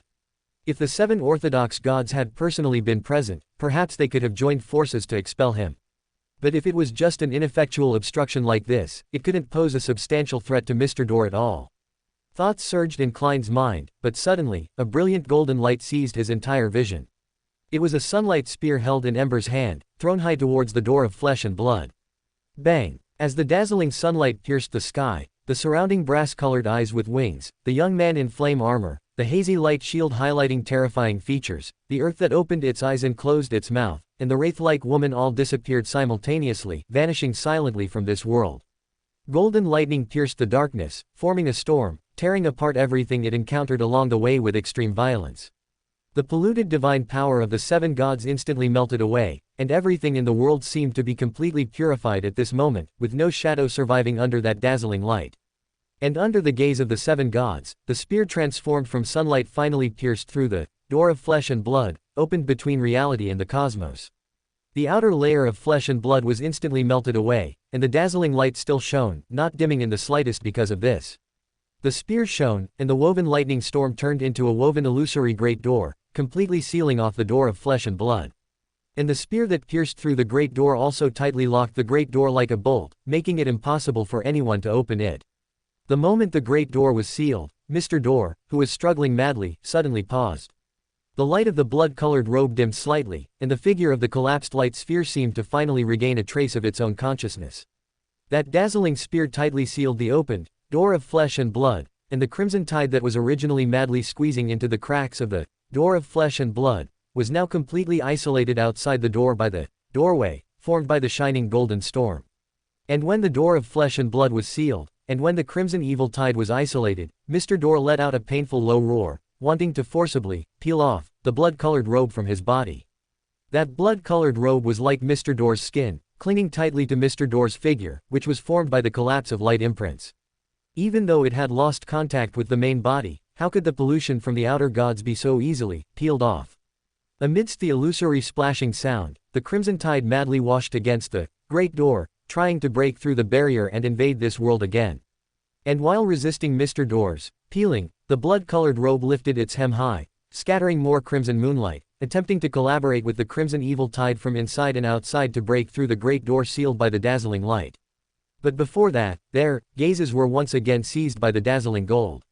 This time, the entire sky was covered in gold, and overwhelming golden spears hung high in the sky. Like Damocles' swords, they hung above their heads. Simply sealing the great door was not enough at all. The power of the outer gods would sooner or later break through the seal again. To solve the problem once and for all, the door of flesh and blood must be completely destroyed. As long as there is no door, the jackals will never be able to enter the house. Help me. Mr. Door's slightly illusory eyes, which were a light and shadow, opened to their widest, and he painfully and with difficulty uttered his first sound after returning to reality. The ritual of return was also his ascension ritual. And now, he was just one step away from becoming a true god. As long as the door completely overlapped, he could completely break free from the control of the outer gods and become a true god. But the prerequisite for everything was to completely peel off that blood-colored robe from him. Otherwise, even if he became a god, he would forever be controlled by the outer gods. As if hearing Mr. Door's voice, Ember turned his gaze back to the struggling light and shadow, and his raised hand slowly descended. Bang bang bang bang bang bang bang bang bang bang. Above the sky, overwhelming shining spears instantly poured down like a torrential rain. Each flash made the seal of the door of flesh and blood a little stronger, and also made that door of flesh and blood increasingly unable to bear the load. A large amount of flesh and blood was worn away, and even gaps that pierced through the great door appeared. It wouldn't be long before it was completely destroyed. This also forced the crimson tide outside the door to surge even more madly, washing against the light, sealing the great door at a faster speed than before. But before this, a small portion of the spears did not attack the door of flesh and blood, but instead pierced through the blood-colored robe like sharp blades. The suppression of the sunlight spears caused the blood-colored robe to constantly rise and fall, and the whistling sound was like its painful scream. And as expected, the blood-colored robe's suppression of Mr. Door also continuously weakened. Perhaps after a few more times, Mr. Door would be truly free. However, what was pierced was not just the blood-colored robe, but also Mr. Door, who was wearing the robe. The sunlight spears never considered Mr. Door's existence, but instead completely pierced through the blood-colored robe along with him. Mr. Door let out a painful groan. His gaze held disbelief for a moment, but quickly turned into a bitter smile of relief. Yes, they weren't here to save him in the first place. The robe behind him rustled, and Mr. Door could feel that he was seeking cooperation.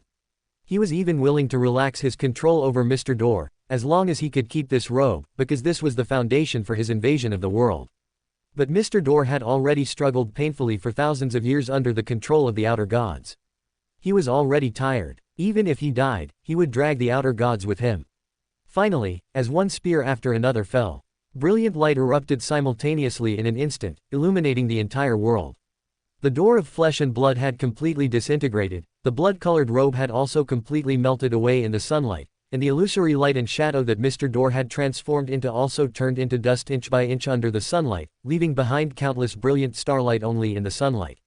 This starlight quickly condensed together, turning into one thing after another that fell to the ground.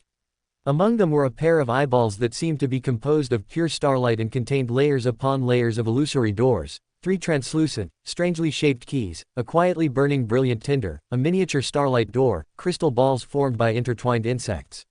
Those were Mr. Door's leftover Beander characteristics, and also the last traces he left in this world. It's over. Seeing that everything was nearing its end, Klein held the bottle of potion, brought it to his mouth, and poured it in. The cold potion slid down his throat, bringing Klein a slight numbness, a numbness that went deep into his soul. His spirit inexplicably rose, and his whole being seemed to suddenly arrive at a high altitude, looking down at the broken altar, looking down at Backlund in the distance, looking down at the people who were panicking because the door was wide open. At this moment, his emotions became inexplicably agitated, and he felt that every pedestrian coming and going below had an invisible thread connected to his hand, following his direction, acting out various behaviors, whether happy or angry, sad or joyful. As Klein's spirit settled, he felt the power of the potion spreading within his body, like a net with sharp threads, falling. Suddenly, Klein felt as if his spiritual body, along with his flesh and blood, was being split into countless tiny parts, becoming unbearable, and he let out a scream from the depths of his soul. No. His thoughts then also split, becoming fragments, combining with different flesh and blood, and gaining their own consciousness. There was the pained Klein, the prideful Klein, the cold Klein, the gentle Klein, the self-amusing Klein, and also Joe Mingrui, Sherlock Moriarty, Gehrman Sparrow, and Don Tance. His entire spiritual body seemed to have been put into a blender by someone. On his face, neck, back of his hands, and other places, pale flesh buds protruded, as if they had their own vitality, growing outwards continuously, transforming into transparent worms, while beneath his clothes, there were also rippling signs of movement. Klein felt as if he would disintegrate into a mass of transparent worms in the next second, each rushing towards a different place. Under the sunlight, the worms that grew from within him shone with one three-dimensional layered mysterious symbol after another. They connected to higher levels, linked to underlying laws, and directly manifested abstract concepts such as weirdness, madness, change, power, knowledge, etc. In the chilling wind that whistled, illusory black threads appeared around Klein, intertwining to form strange tentacles. As the tentacles spread, the spiritual body, astral body, mental body, and etheric body all turned into fragments, integrating into different worms. Klein's various thoughts were noisy, chaotic, contradictory, and as they floated gently, they seemed to be flying towards infinite heights, where countless phantoms clustered around twisted colossal buildings, either playing instruments, lecturing, roaring, or muttering in delirium. In Klein's chaotic myriad of senses, everything around him layered up, as if turning into the spirit world, yet there were living people coming and going, and stars shining. At this moment, in his one thought fragment after another, the same memory appeared, a vivid memory. It was the gaze of numerous eyes. They watched him indifferently just like that, high above yet incredibly vivid. Above them was half the sky burning, while the other half of the sky was engulfed by flesh and blood, clearly distinct. And similarly, flame, and flesh and blood, were also watching him. Under the gaze of these eyes, Klein gradually regained his self-awareness. Who am I? This question, Klein already had an answer for during the faceless stage. Without needing to think further, he quickly understood his identity. A person from Earth, who was somewhat reshaped by Klein's memory fragments. A person deeply influenced by the Nighthawk's experience. A person who knows how to protect himself, is afraid of danger, but can also give everything for what he believes in. A guardian, a pitiful worm. Strange senses not originating from the spiritual body or mental body were gradually withdrawn from the fragmented pieces, condensing into Klein's new thoughts, indifferent, calm, observing, condescending thoughts that could see the true reality of the world from more angles and aspects. He understood that this might be divinity, and without resistance, he used this to string the original spiritual body fragments together one by one with black threads, slowly turning back into a whole. Only at this point did he understand the purpose of the advancement ritual. This was a brand, and also an anchor point. Compared to other pathways, the Bizarro sorcerer, whose spiritual body would split, needed an anchor point even earlier. However, this did not require faith for support. On the contrary, faith was too complex, too chaotic, with too many individual emotions, and it could easily erase the humanity of the advancer, who was only sequence 5 in essence for the time being, in the fragmented state of this ritual, leaving only divinity. A magnificent and profound play, and the gaze of numerous spectators, were enough to serve as an anchor point. Although there were few spectators on the scene this time, none of these spectators were easy to deal with. And Klein, who was being watched by them, could absolutely be called the focus of the world. The whole finally took shape, and various kinds of knowledge surged from the depths of the demigod half-human spiritual body, sweeping through Klein's mind, bringing him an indescribable impact. His head seemed about to explode. However, having initially acquired divinity and undergone multiple experiences, he passed through this stage relatively easily with a condescending and observing attitude. The transparent worms on his face, hands, neck, and under his clothes retracted into his body, and he turned back into the black-haired, brown-eyed Klein Moretti. Chapter 331, The First Epic, The Transferring Fire Era. Inside the corpse church, where a giant cross stood and countless skulls watched with hollow eyes. Adam, dressed in a simple white robe, glanced at the deep darkness outside the stained glass and spoke calmly. Unfortunately, you missed it again. Beside him, the tall knight said in a low voice. You should have told me in advance. Adam's tone was flat. The premise is that you discuss it with me before you go to Serenity Chapel. If Door's return hadn't consumed the energy of the 7 gods, allowing me to seize the opportunity, I wouldn't have been able to save you from Night. The tall knight fell silent. He indeed hadn't discussed it with Adam, so he couldn't prevent Adam from not warning him in advance. And under the power of Night, he was trapped in an eternal cycle of dreams, unable to extricate himself. Originally, Night couldn't do this, but Night also possessed the power of King's Soul. While being affected by King's Soul, Night could also influence its main body, which is first fire, through King's Soul. His consciousness was confined by eternal sleep, perpetually cycling in the same location. His perception was obscured by King's soul, causing him to actively seal the memory of the cycle, repeating it over and over again. If Adam hadn't intervened, he didn't know how long he would have been trapped there. Seeing the knight's silence, Adam slowly said, "He now has the pathway to become door. Saphira Castle is already under his control, True Creator has reached a cooperation with him, and Chaos Sea is already in his grasp. Night is coveting river of eternal darkness, and he will not let anyone interfere. If you want to turn the tables, you must start with other pathways in Saphira." The knight was silent for a long time, then hesitated and asked, "City of calamity, or nation of disorder?" Adam looked at him deeply. "Knowledge more." As Adam spoke, he suddenly turned around and walked towards the second, blasphemy slate. Above gray fog, Klein came to the head of the bronze long table and sat in the position belonging to Fool. On the table in front of him, on the right were the 5 blasphemy card: Black Emperor, Tyrant, Visionary, Fool, and Red Priest. On the left were mystical items such as Creeping Hunger, Darkless Cross, and Rivera's Desperate Howl. The Black Emperor card and Visionary card were sacrificed by Miss Justice, the Red Priest card and Fool card were given by Ember, and only Tyrant was his own adventurous gain, although this adventure almost cost him his old life. As for the specific meaning of these blasphemy card, Klein actually felt that the symbolic meaning of the blasphemy card outweighed their practical meaning. After all, given that Ember had seen the blasphemy card, the value of these blasphemy card had been greatly reduced. Among those mystical items, he could use Creeping Hunger, Sea God Scepter, and Rivera's Desperate Howl, but Darkless Cross had too many side effects and could not be used simultaneously with other mystical items, so he could only reluctantly give it up. Klein planned to sell it to Little Sun, considering it as the Beander characteristic for Little Sun's advancement to Unshadowed. While thinking, a hazy figure suddenly appeared before Klein's eyes. It was Ember, who had entered gray fog on his own. Klein couldn't help but ask curiously, "Are you, door, now?" "It will take some time," Ember replied, glanced at the Fool card on the table, and continued, "You can start preparing to advance to Sequence 1. Hearing the first half of the sentence, Klein was not surprised. Ember's goal was never to accommodate Beander characteristics, but to refine Beander characteristics. Accommodation is simple, but refinement takes time.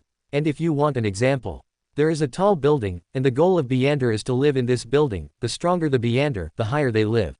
And Ember's goal is not to live in this building, but to turn the entire building into his property.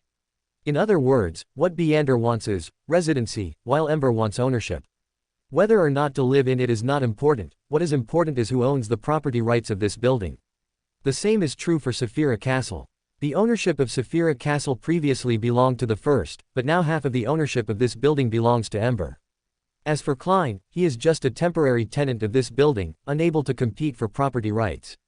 He only used temporary authority to organize a company called Tarot Club, holding regular meetings within the building. And if you were to ask Klein who he would rather have the property rights of this building, Klein would definitely choose Ember. After all, Ember having the property rights of the building would still allow him to continue using it, while the first would not only deprive him of his right to use it, but even make him sign a slavery contract and become a house slave. Only a fool would not know which to choose. Upon hearing the second half of the sentence, Klein's expression couldn't help but become somewhat subtle. He had just reached Sequence 4, and you are telling him to start preparing to advance to Sequence 1.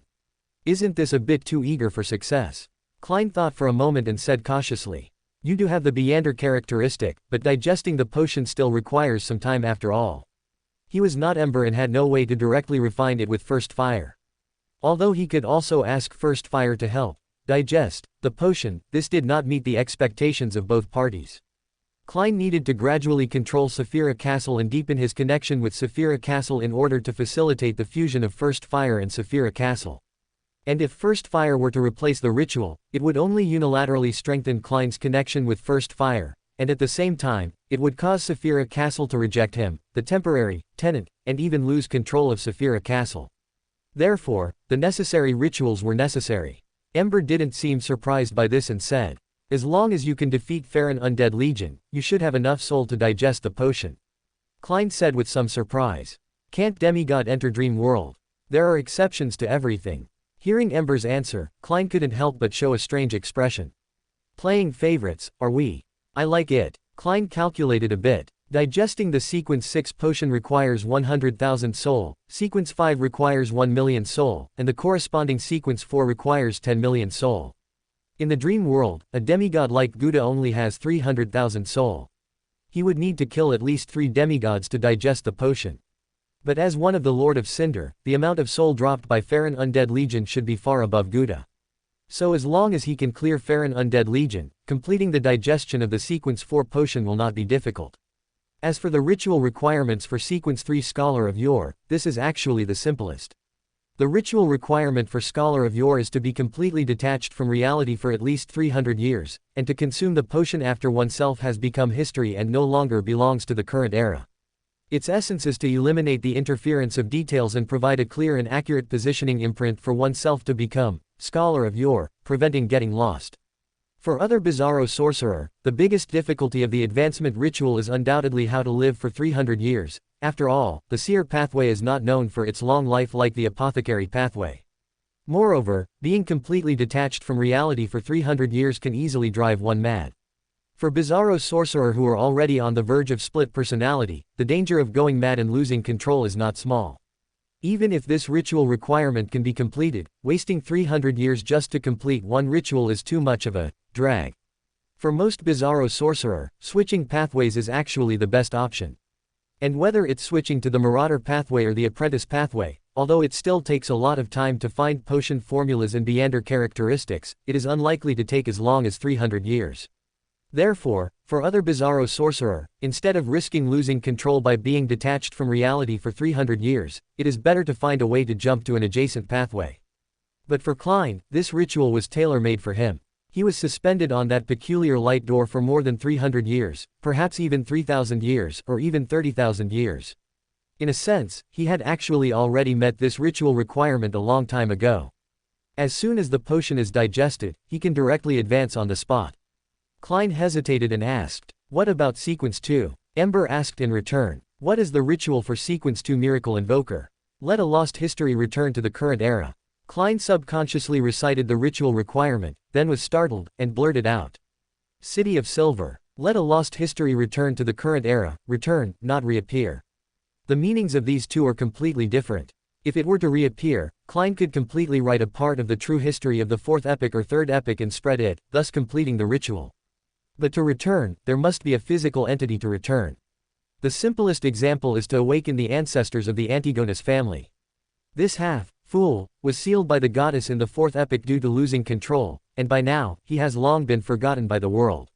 And if Klein can help him escape, then his return can be considered as returning to the current era.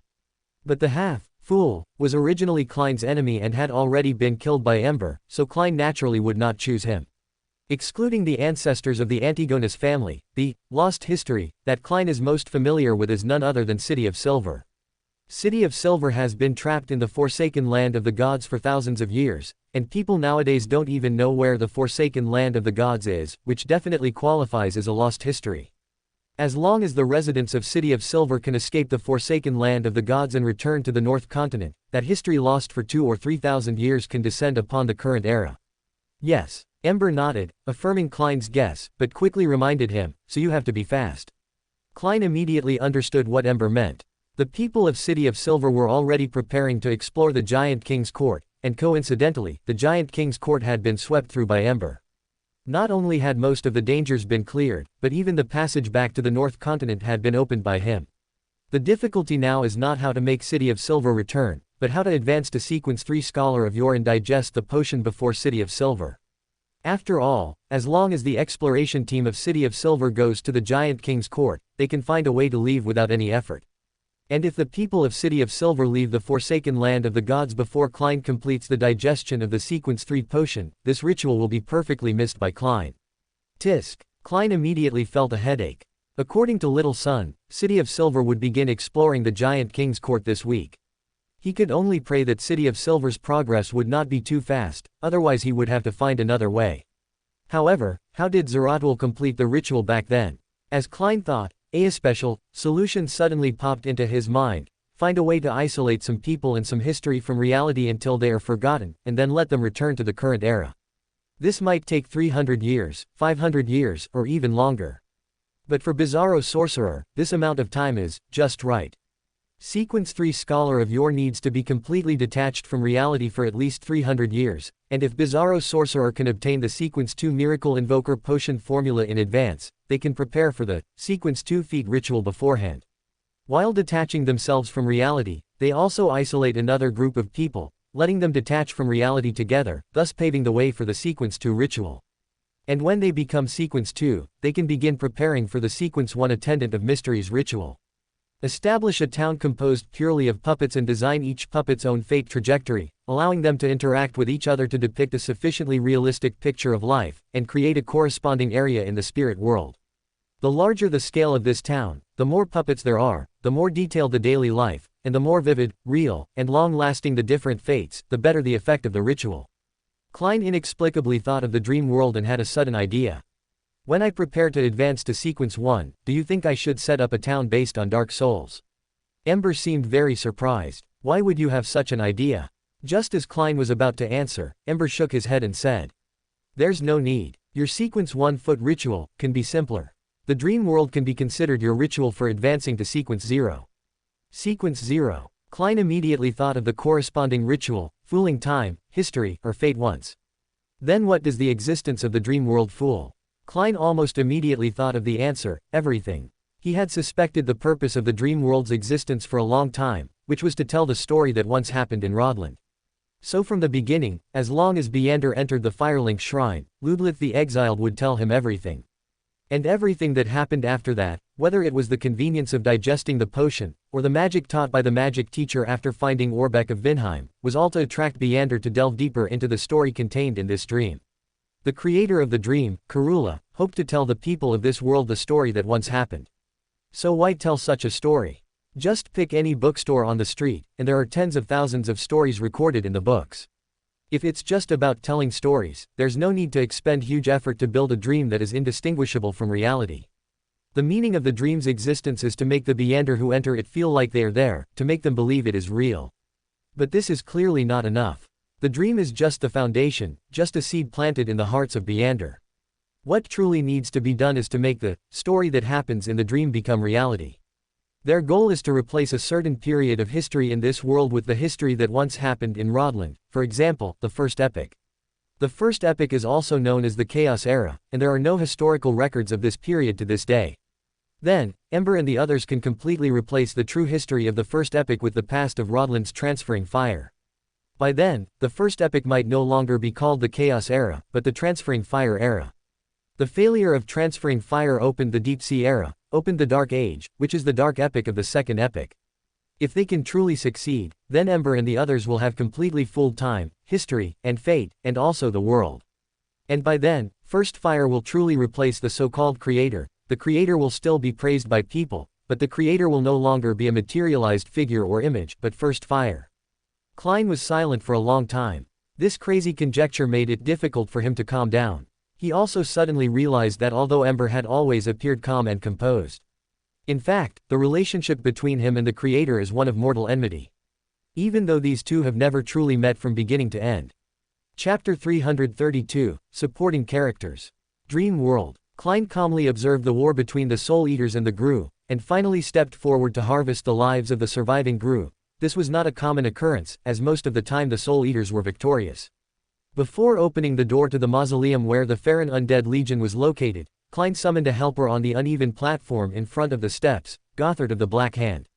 Gothard was a Black Hand who served the Lothric royal family, possessing strength comparable to the three pillars of Lothric: the Knight, the High Priest, and the Sage. Most importantly, all members of this pillar were staunch Transferring Fire advocates. It was precisely because of this that Klein could see Gothard's white summon sign outside the Farron Undead Legion's door. And if he continued to advance, he would also see Gothard's white summon sign in front of Sullivan's door. After he gradually killed the Farron Undead Legion, Eldritch, Devourer of Gods, and Yorm the Giant, and obtained their cinder, Gothard would risk his life to steal the key from the Grand Archives, and ultimately die in front of the Grand Archives door. But this was not the reason Klein summoned him. The reason Klein summoned him was that he needed a meat shield to draw fire. To hunt down the First Lord of Cinder as quickly as possible and complete the potion digestion, Klein didn't even go to the Irithil dungeon, choosing instead to come directly to the door of the Farron Undead Legion. Who? Klein took a deep breath and walked step by step to the door of the mausoleum. Inside the room, the sounds of clanging and clashing were incessant, the sounds of swords colliding in battle, which even the heavy door could not completely block out. Rumble. As Klein used all his strength to push open the door, he finally saw the scene inside the room. In the hall with walls piled high with candles, the ground was covered with the corpses of the Undead Legion. And at the end of the hall, 2 Farron Undead Legion were engaged in the most primitive of battles. Once the closest comrades in arms, companions who shared wolf blood, were now killing each other.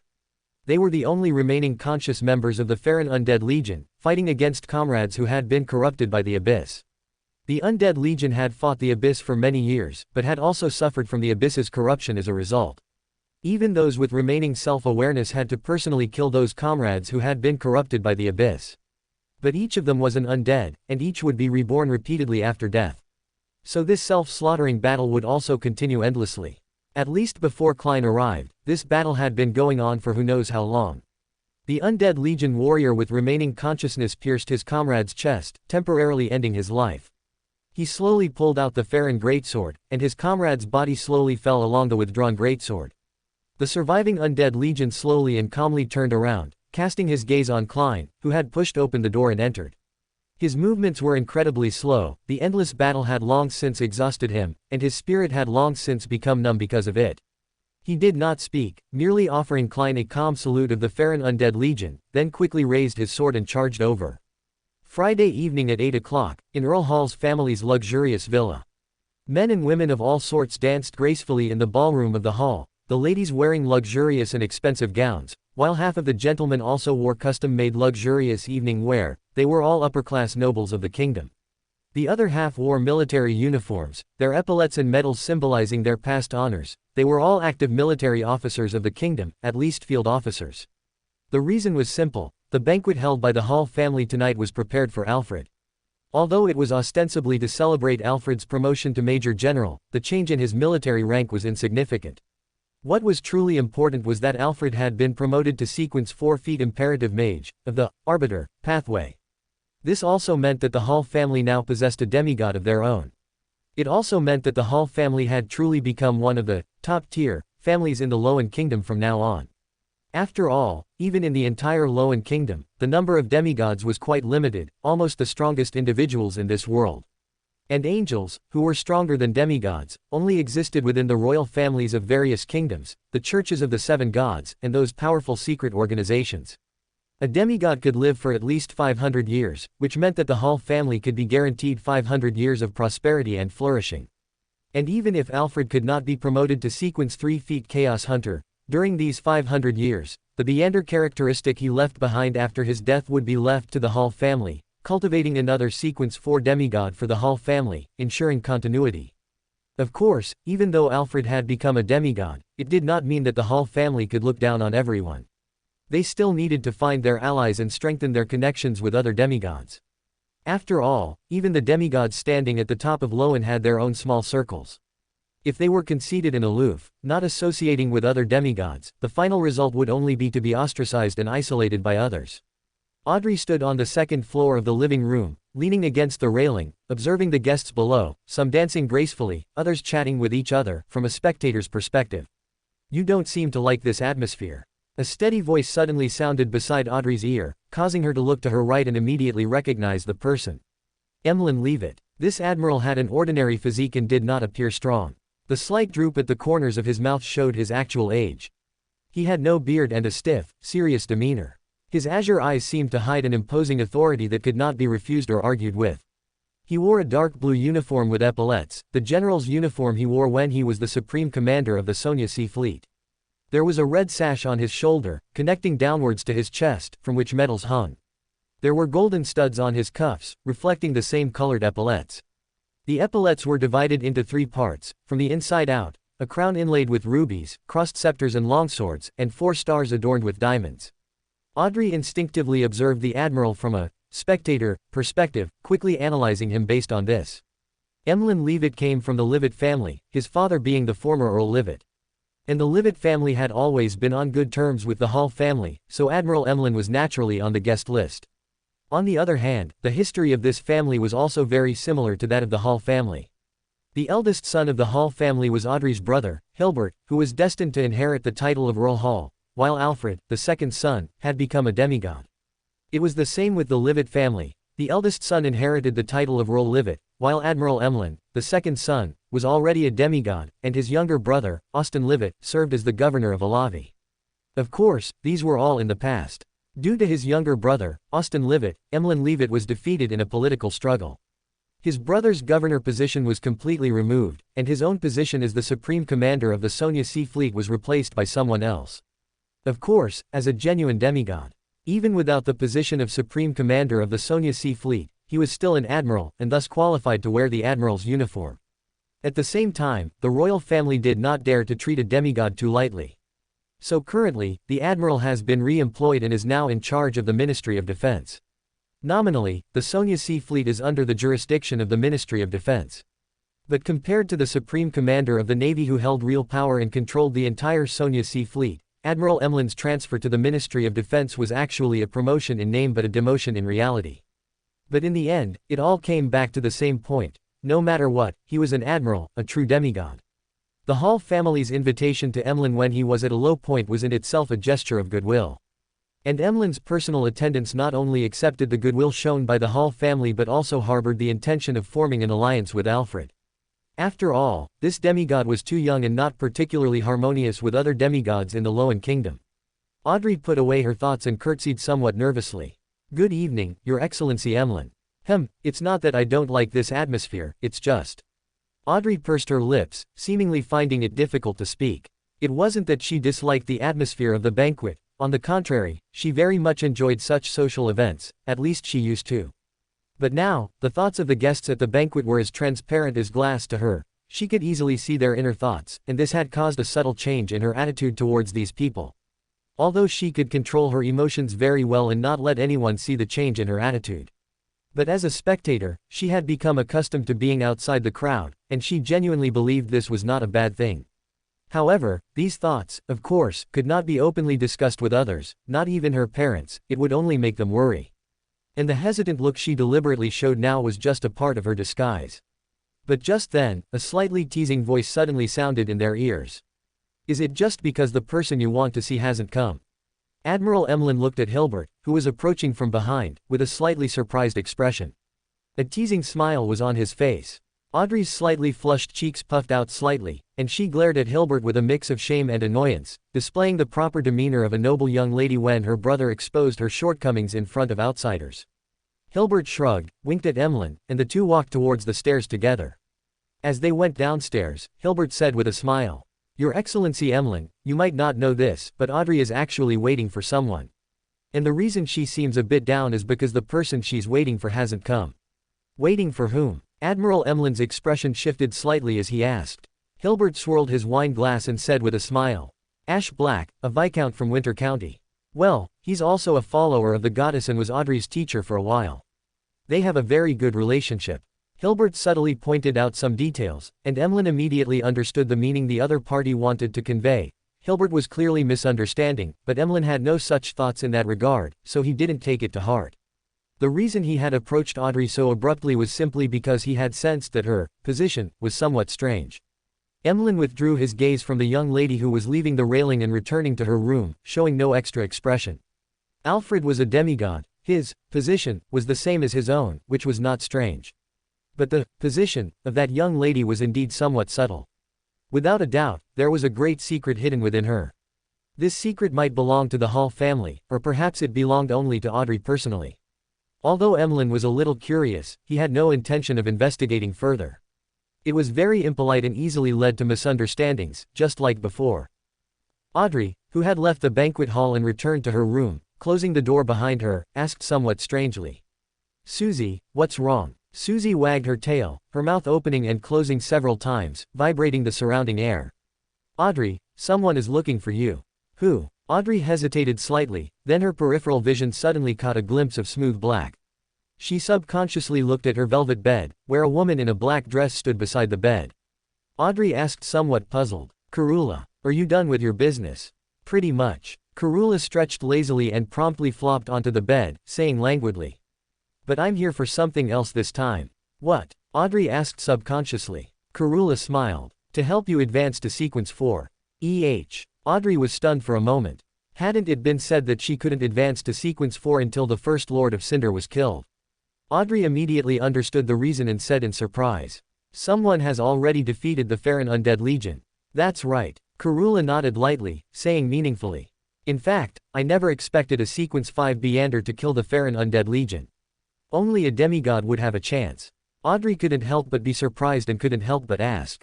Then why is it stipulated that sequence 4 cannot enter the dream world? Advancing to sequence 4 means being unable to enter the dream world. Not advancing to sequence 4 means being unable to defeat the Farron Undead Legion. Not defeating the Farron Undead Legion means sequence 4 cannot enter the dream world. Doesn't this become an unsolvable problem? Karula said meaningfully. There are exceptions to everything. Since someone has already successfully hunted the First Lord of Cinder, it means that this demigod who hunted the Farron Undead Legion has received his permission. In other words, he has tacitly approved my plan. Do you know what this means? Audrey knew that the he Karula was referring to was Ember, and she honestly shook her head. She still didn't know what Karula wanted to do. The corners of Karula's mouth curved slightly upwards. This means that I am the female protagonist he has chosen. Whether it's the princess, knight, or knowledge, they are only fit to be my supporting characters.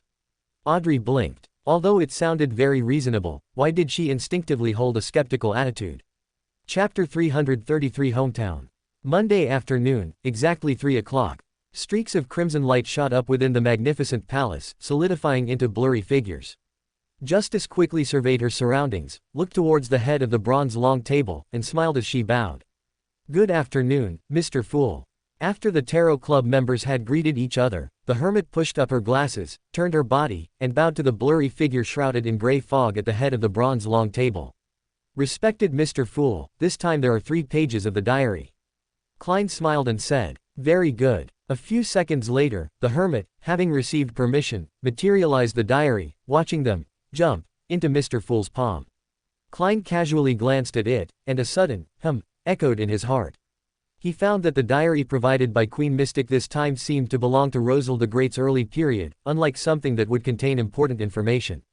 Normally, when unable to discern importance, one would prioritize later diary entries to maximize the chances of uncovering the mystery of Rosal the Great's assassination. I believe Queen Mystic has enough intelligence. Klein muttered to himself in confusion while carefully reading the diary. This time, the diary entries could be divided into 3 parts. The first page described Rosal the Great's first visit to St. Milan with a delegation. At this time, Rosal the Great was still obsessed with chasing after women, but failed because he blacked out from drinking. At the same time, he visited the Dusk Temple and met a giant named Yorm.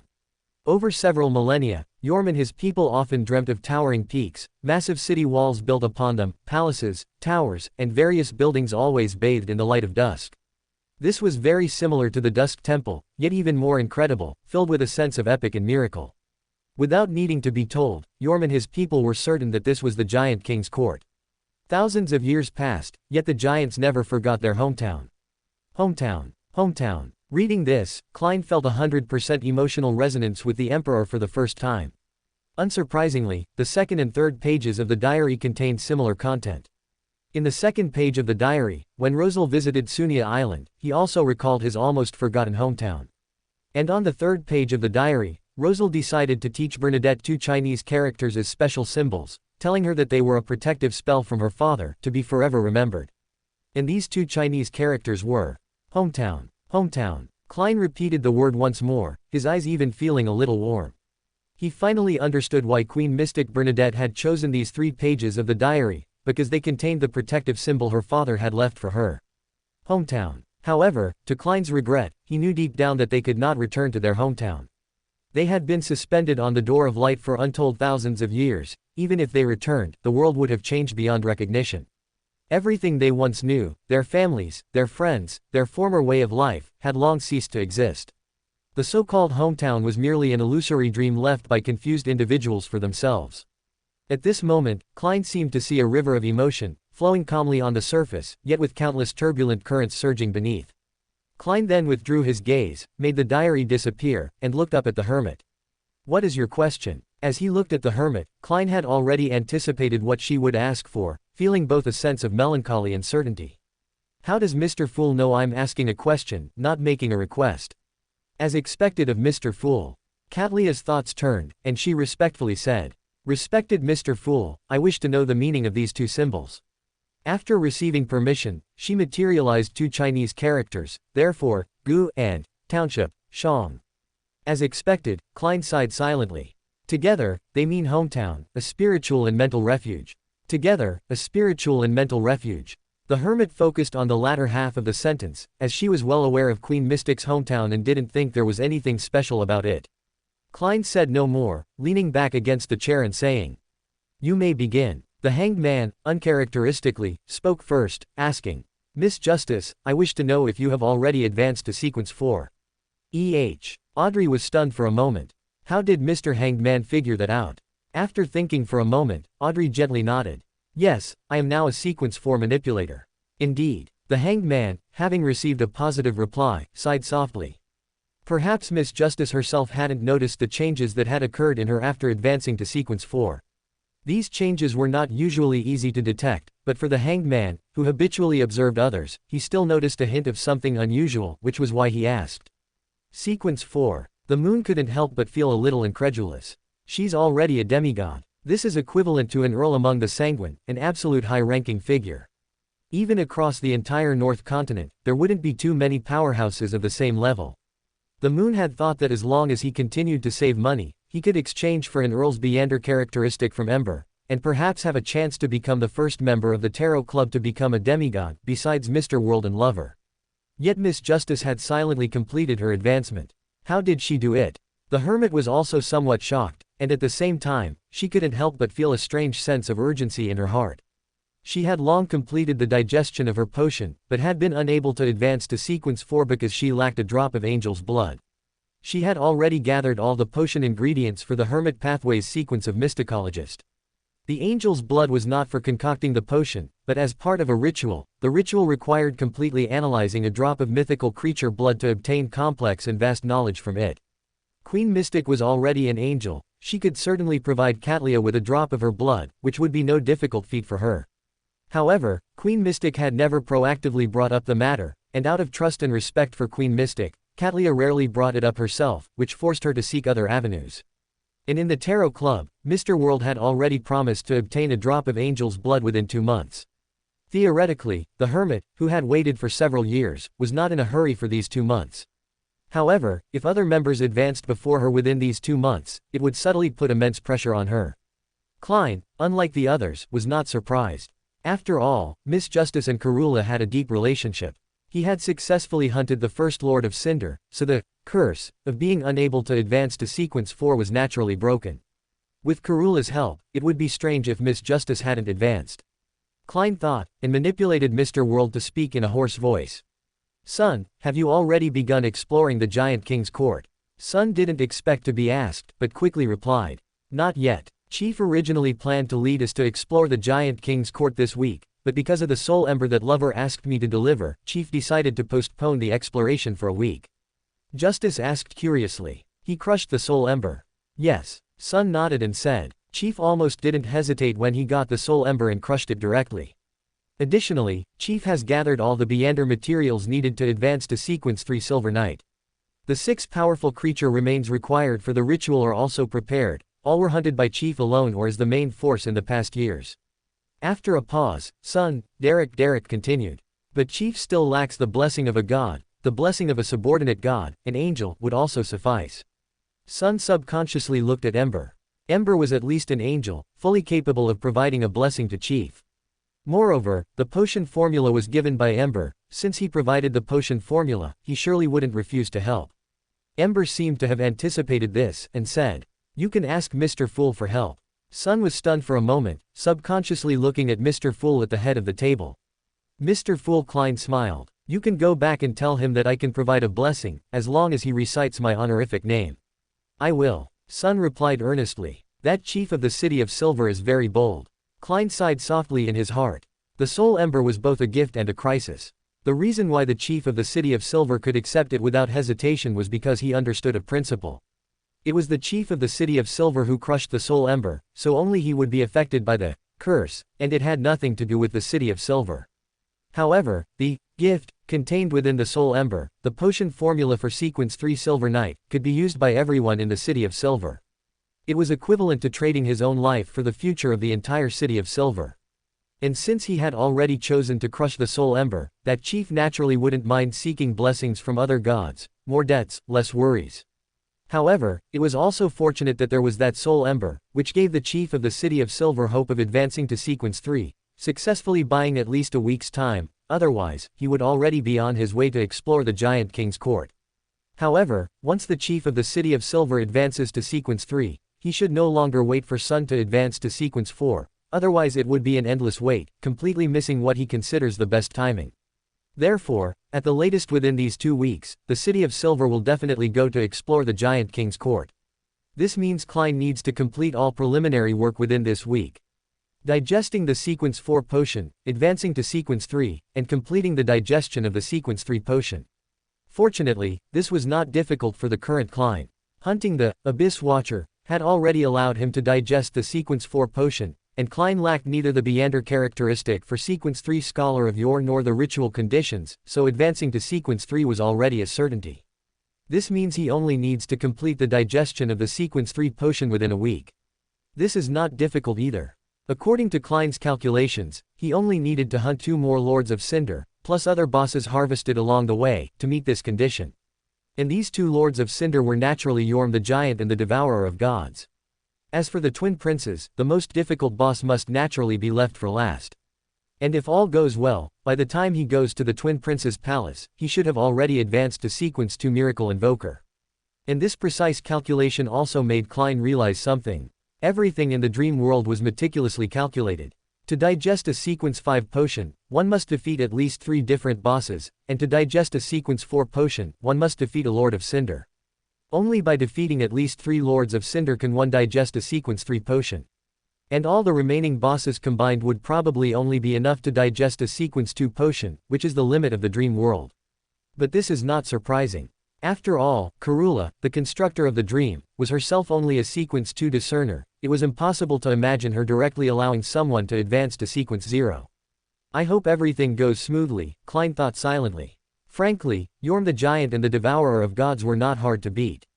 The former is a plot kill, and the latter is also a plot kill. I admit your excellency is very strong, and your strength greatly increased after devouring the pseudo-feminine. But what if I take out the silence decree, how would your excellency respond? However, it's always better to be safe than sorry. If there were any unforeseen circumstances, it could easily lead to situations that catch them off guard. The moon thought for 2 seconds, then cautiously asked. Last week, an earthquake occurred in Backland, and at the same time, doors, all over the city were suddenly opened. Does anyone know what happened? The hermit and Alger's expressions subtly shifted, as they too wanted to know the answer. The hanged man Alger slowly said. Not just Backland, the doors in Byam were also all opened at the same time. I have reason to suspect it was the same across the entire North Continent and South Continent. The moon's breath hitched. Does that mean it was a power capable of affecting the entire world? What level of existence could accomplish that? A Sequence 1, or a true god of Sequence 0? Mr. Fool Klein lightly tapped the table, instantly making the others look at him with solemn expressions. Klein said in a calm tone. That anomaly originated from the returning Mr. Dorr. Mr. Dorr has returned. The hermit's pupils contracted sharply, and she asked impatiently. Mr. Fool, where is Mr. Dorr now? The fool, with a smile, looked around and said. He has fallen. These words were like bolts of lightning, striking the Tarot Club members awake, their spines tingling. That was an existence closest to a true god. Just like that, he fell silently. Hadn't he just returned? The fool's tone remained calm. Mr. Dorr's return was jointly suppressed by the 7 gods, because once the corrupted Mr. Dorr returned to reality, it would bring unimaginable disaster to this world. Mr. Dorr was killed by the 7 gods. This thought immediately surfaced in the minds of the Tarot Club members, but soon most of them denied this speculation. If Mr. Dorr had fallen because of the 7 gods, then Mr. Fool's wording wouldn't have been suppressed. This means that when Mr. Dorr returned, the 7 gods might have only played an auxiliary role, someone else killed Mr. Dorr. And that person was very likely Mr. Fool. Chapter 334 Don't put everything in. May 13th. Outside the suburbs of Backland North District, within a vast manor. This manor, usually incredibly deserted, gathered a large number of guests on this day. These guests came from different places, some from the southern Ruin Kingdom, some from the Intis Republic, and even further south from the Phaenopotter Kingdom.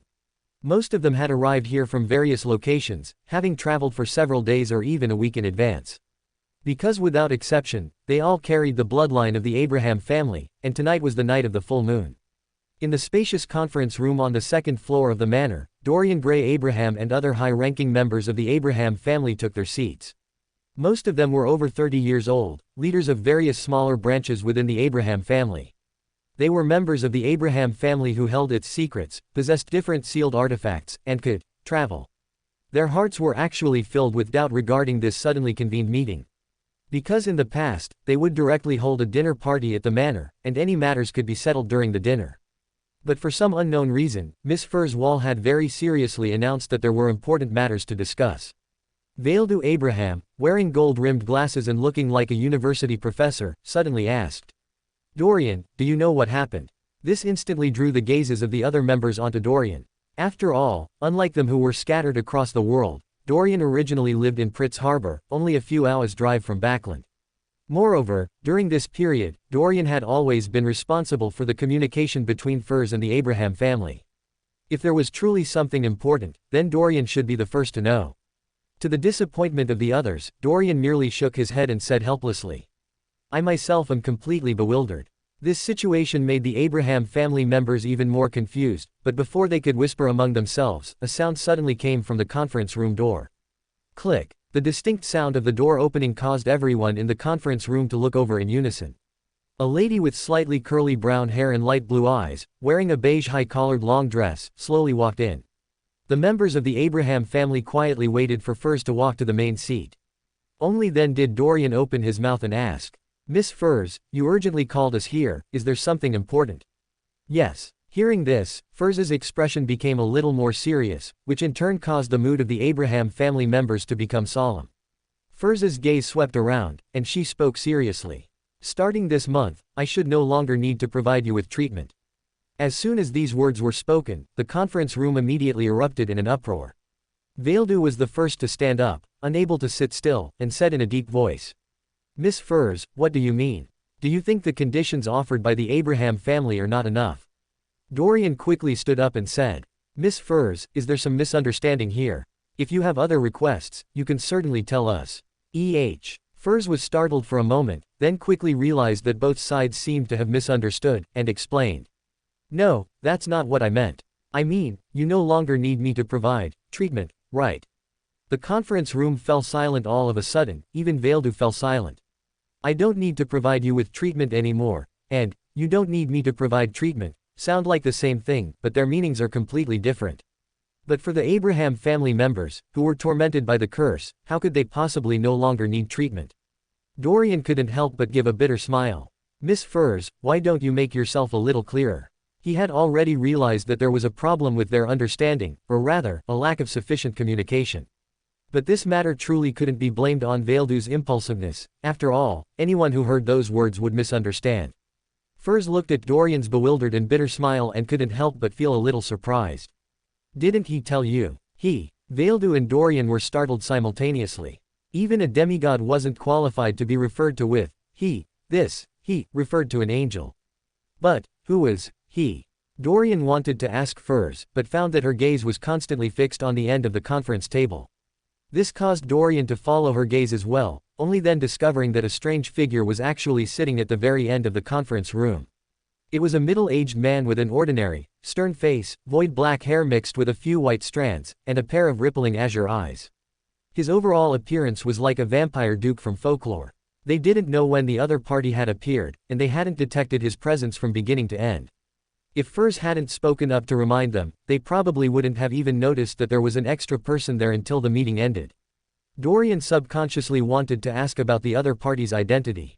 Furs asked somewhat strangely, "Mr. Bethel, didn't you tell them?" The middle-aged man called Bethel gently shook his head. "I thought you would tell them." Furs blinked, meaning that neither of them had actually greeted the Abraham family members, which was why the misunderstanding occurred. Mr. Bethel thought that she, who was in contact with the Abraham family, would tell them, and she saw Mr. Bethel sitting in the conference room, so she mistakenly thought that the Abraham family members already knew the truth. So, this was a misunderstanding caused by a lack of communication. Bethel. Veildu suddenly turned his head to look at the middle-aged man, carefully examining his appearance, then trembling pointed at him and exclaimed. You are Ancestor Bethel. Dorian's pupils contracted slightly, clearly finding it hard to believe. Bethel Abraham, the ancestor of the Abraham family, was renowned as the being closest to a true god in the fourth epic. When the ancestor was still alive, the Abraham family was the top great noble family of the fourth epic. In that era, whether it was the Augustus family of Loan, the Einhorn family of Fersac, the Sorin family of Intis, or the Castile family of Fenboot, they could only look up to them, even though they were also angel families at that time. Even the rumored Antigonus family and Zeratul family couldn't compare to their Abraham family. However, during the Four Emperors' War, Ancestor Bethel disappeared in that war where gods personally descended. All the remaining high-sequence powerhouses perished, and the glory of the Abraham family faded away. And since then, the Abraham family had been afflicted by a terrible curse.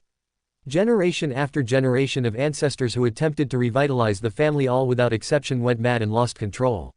Some did so before becoming high-sequence powerhouses, while others were still at sequence 8 or sequence 7. And now, a suddenly appearing strange middle-aged man claimed to be Bethel. Was this reasonable? The middle-aged man saw the incredulous expressions on the faces of his descendants, sighed lightly in his heart, but revealed a gentle smile on his face and said softly. If the Abraham family doesn't have a second person named Bethel, then you are probably talking about me. Veildu immediately showed an expression of ecstasy, but at this moment, other Abraham family members couldn't help but speak up. But, you clearly disappeared during the Four Emperors' War, why have you suddenly appeared? Bethel Abraham, who was being doubted, wasn't annoyed. Instead, he smiled slightly. To be precise, I was jointly exiled by the night and the storm. Although I wasn't a god at the time, even true gods would find it hard to kill me.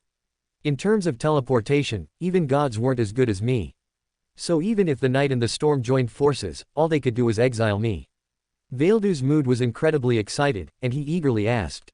In other words, you've returned this time to lift our curse.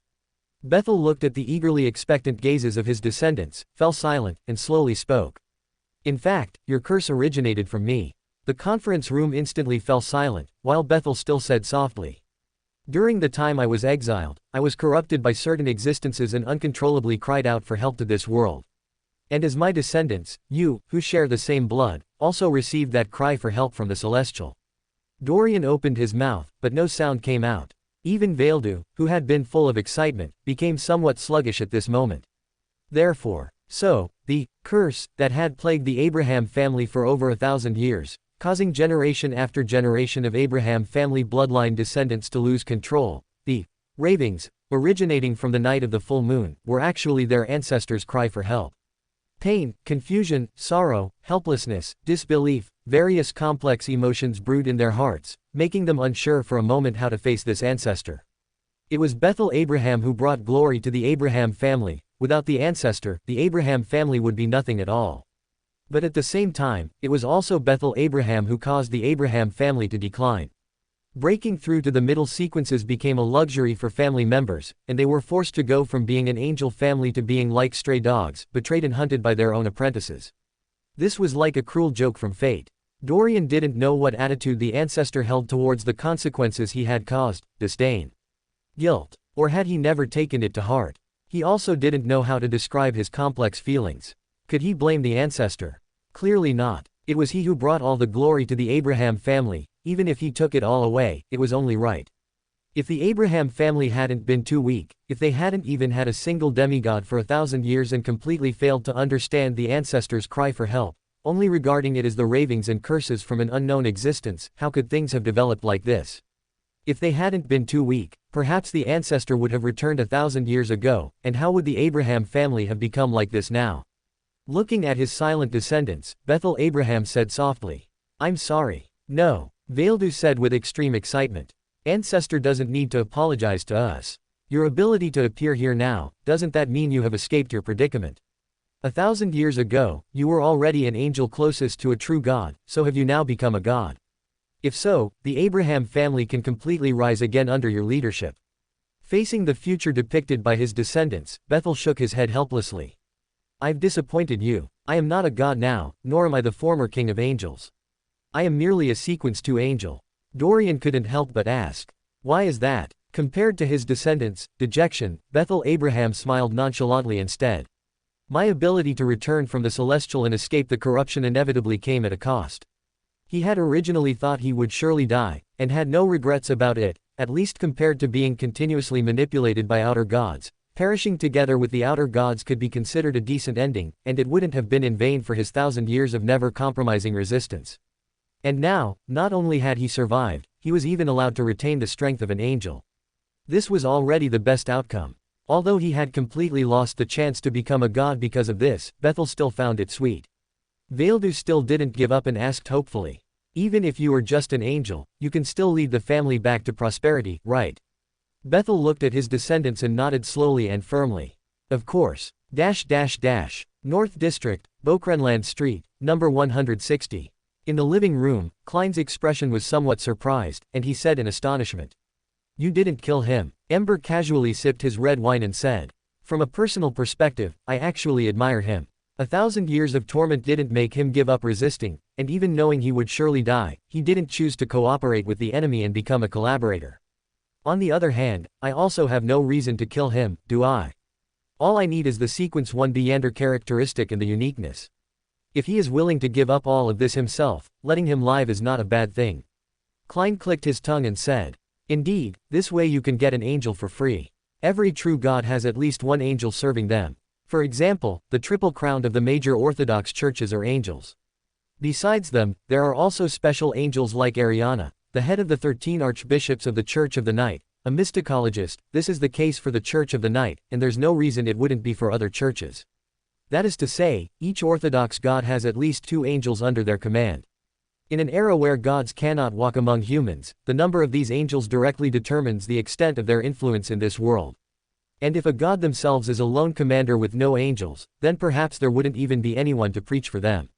And if this god falls into slumber due to certain changes during the process of becoming a god, they might even lose their anchor points due to no one preaching, which could lead to losing control and madness." Ember took a sip of wine and said leisurely, "You could say it's free, but it's not for me." Klein was startled. "What do you mean?" Ember said slowly. "My condition for Bethel's revival is for him to lead the Abraham family in believing in, fool." Klein's expression became a little strange. Why was everything being pushed onto him? Well, although he wasn't completely unable to accept it. However, what you need to focus on now should be another matter. What? Klein was momentarily stunned, feeling a little strange. His sequence advancement was steadily progressing, and the construction of the Tarot Club had also become quite complete. Was there anything else he needed to focus on? Ember said slowly. War. Klein's expression changed slightly, and his heart instantly tensed. War. This word instantly made him think of some details he had overlooked. Chapter 335 World War. City of Silver, top of the Round Tower, Chief's Room. Colin Iliad, with graying hair and old scars on his face, gazed at the deep darkness outside the window until a cluster of sharp silver light suddenly erupted in the distance, bringing a few seconds of brightness before he withdrew his gaze and nodded slightly. Hillman has successfully advanced. His sight then fell upon the young man, just over 2 meters tall, standing in the center of the room. Derek, do you know why I, having already become a Sequence 3 Silver Knight, have been holding back the plan to explore the Giant King's court and not implementing it? Derek thought for a moment and replied. Chief, on one hand, you wanted to see if there was another way to bypass it and reach the sea. On the other hand, you were waiting for one of the other elders in the 6-member council to advance to Sequence 3. And now, both of these things have been accomplished. A few months ago, a City of Silver exploration team discovered a hidden path that bypassed the mountain where the Giant King's court was located and reached the sea. However, that sea was illusory and completely impassable. Attempting to enter the water forcefully would only cause the body to gradually disintegrate. Now, another demigod of the 6-member council, Wade Hillman, has finally advanced, becoming a Sequence 3 Silver Knight, able to have his own honorific name and respond to the prayers of the other residents of the City of Silver within a certain range. Colin Iliad's eyes held satisfaction, and he praised. Very good, your understanding of the matter is very clear and comprehensive. Exploring the Giant King's court is necessary, but I don't know how much danger such an exploration will bring, so I can only make full preparations in advance. Now, Hillman has finally succeeded. Even if an accident occurs afterward and we cannot return, he and the other elders can support the City of Silver, allowing everything to continue and wait for the next opportunity. Derek remained silent. In fact, he had always felt that the exploration of the Giant King's court might not be as dangerous as imagined. This was because it had been personally explored by Mr. Lover, and even if there were dangers, Mr. Lover would have already cleared them. For the City of Silver, the danger they needed to face might only be comparable to that of the afternoon town camp. But Derek also knew that he couldn't say these things casually. Unfounded speculation would not bring them any benefit. Colin Iliad looked at Derek, who had fallen silent, and changed the subject. "Have you completely digested your Priest of Light potion?" Derek said somewhat shamefully. "It will take a while longer." Mr. Lover had already given him the unshadowed potion formula, and Mr. World had also promised to provide him with the unshadowed Beander characteristic, but in the exploration of the dream world, Derek's progress was almost the slowest among the Tarot Club members. And the 1 million souls required to digest the potion, he had also been slow to gather. The Silver Knight Colin said softly. "We will begin the first exploration of the Giant King's court tomorrow." Derek was not surprised by this, nor did he have any complaints. It was impossible for the chief in the City of Silver to wait indefinitely. They had to go to the Giant King's court as soon as possible to personally confirm the existence of hope. And Derek felt that this exploration might be even smoother than imagined. Without any unexpected events, they should be able to directly find the passage leading out of the Forsaken Land of the Gods. North District, Bokrenland Street, number 160, Klein, who had just seen Ember off, couldn't help but murmur in a low voice. War. Since entering the 5th epoch, large-scale wars have broken out multiple times on the North Continent. The most recent one was the Oathbreaking War, but that was already more than 600 years ago. In 738, a religious war broke out on the North Continent. The Fanapotter Kingdom in the south originally simultaneously believed in the Earth Mother and the God of Knowledge and Wisdom, but under the influence of certain factors, there was serious antagonism between the two churches, and their followers often clashed. Its two northern neighbors, the Ruin Kingdom and the then Intis Kingdom, seized this opportunity, used the pretext of protecting freedom of belief, and started a war. Later, the Faesak Empire joined, attempting to disrupt the schemes of Ruin and Intis, but still failed to turn the tide and suffered defeat. The result of the war was that the countries of Luenberg, Masik, and Siegel, located at the borders of Ruin and Fanapotter, and Intis and Fanapotter respectively, became independent, primarily believing in the God of Knowledge and Wisdom. Within the Fanapotter Kingdom, only the Earth Mother Church remained. Because both sides of the war accused the other of breaking the sacred oath of the end of the 4th epoch, this conflict, which lasted for 5 years, was called the Oathbreaking War. After that, the North Continent enjoyed a period of peace for over 300 years. This is not to say that there were no conflicts between countries, just that there were no more large-scale wars. All of this continued until Rosal invented the steam engine and improved sailing ships and cannons. In 1173, Rosal, with the rank of colonel, quelled a rebellion and seized power in a coup, changing the Intis kingdom to a republic and appointing himself consul.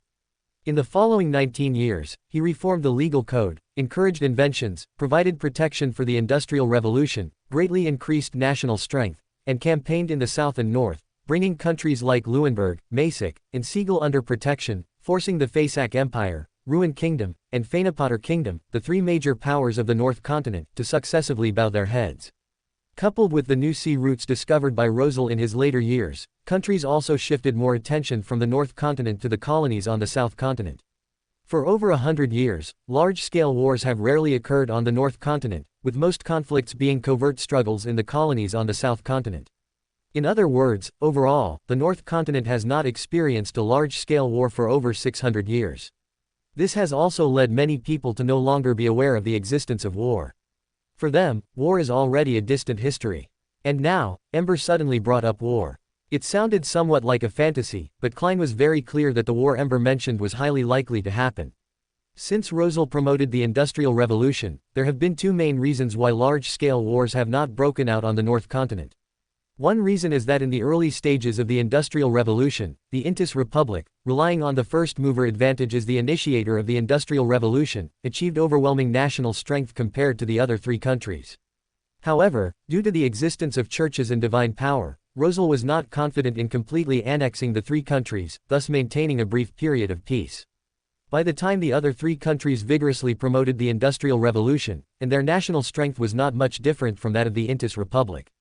Rosal happened to be assassinated by the Eternal Blazing Sun Church, the former Intis royal family Sorin family, and other nobles working together, perishing in the White Maple Palace.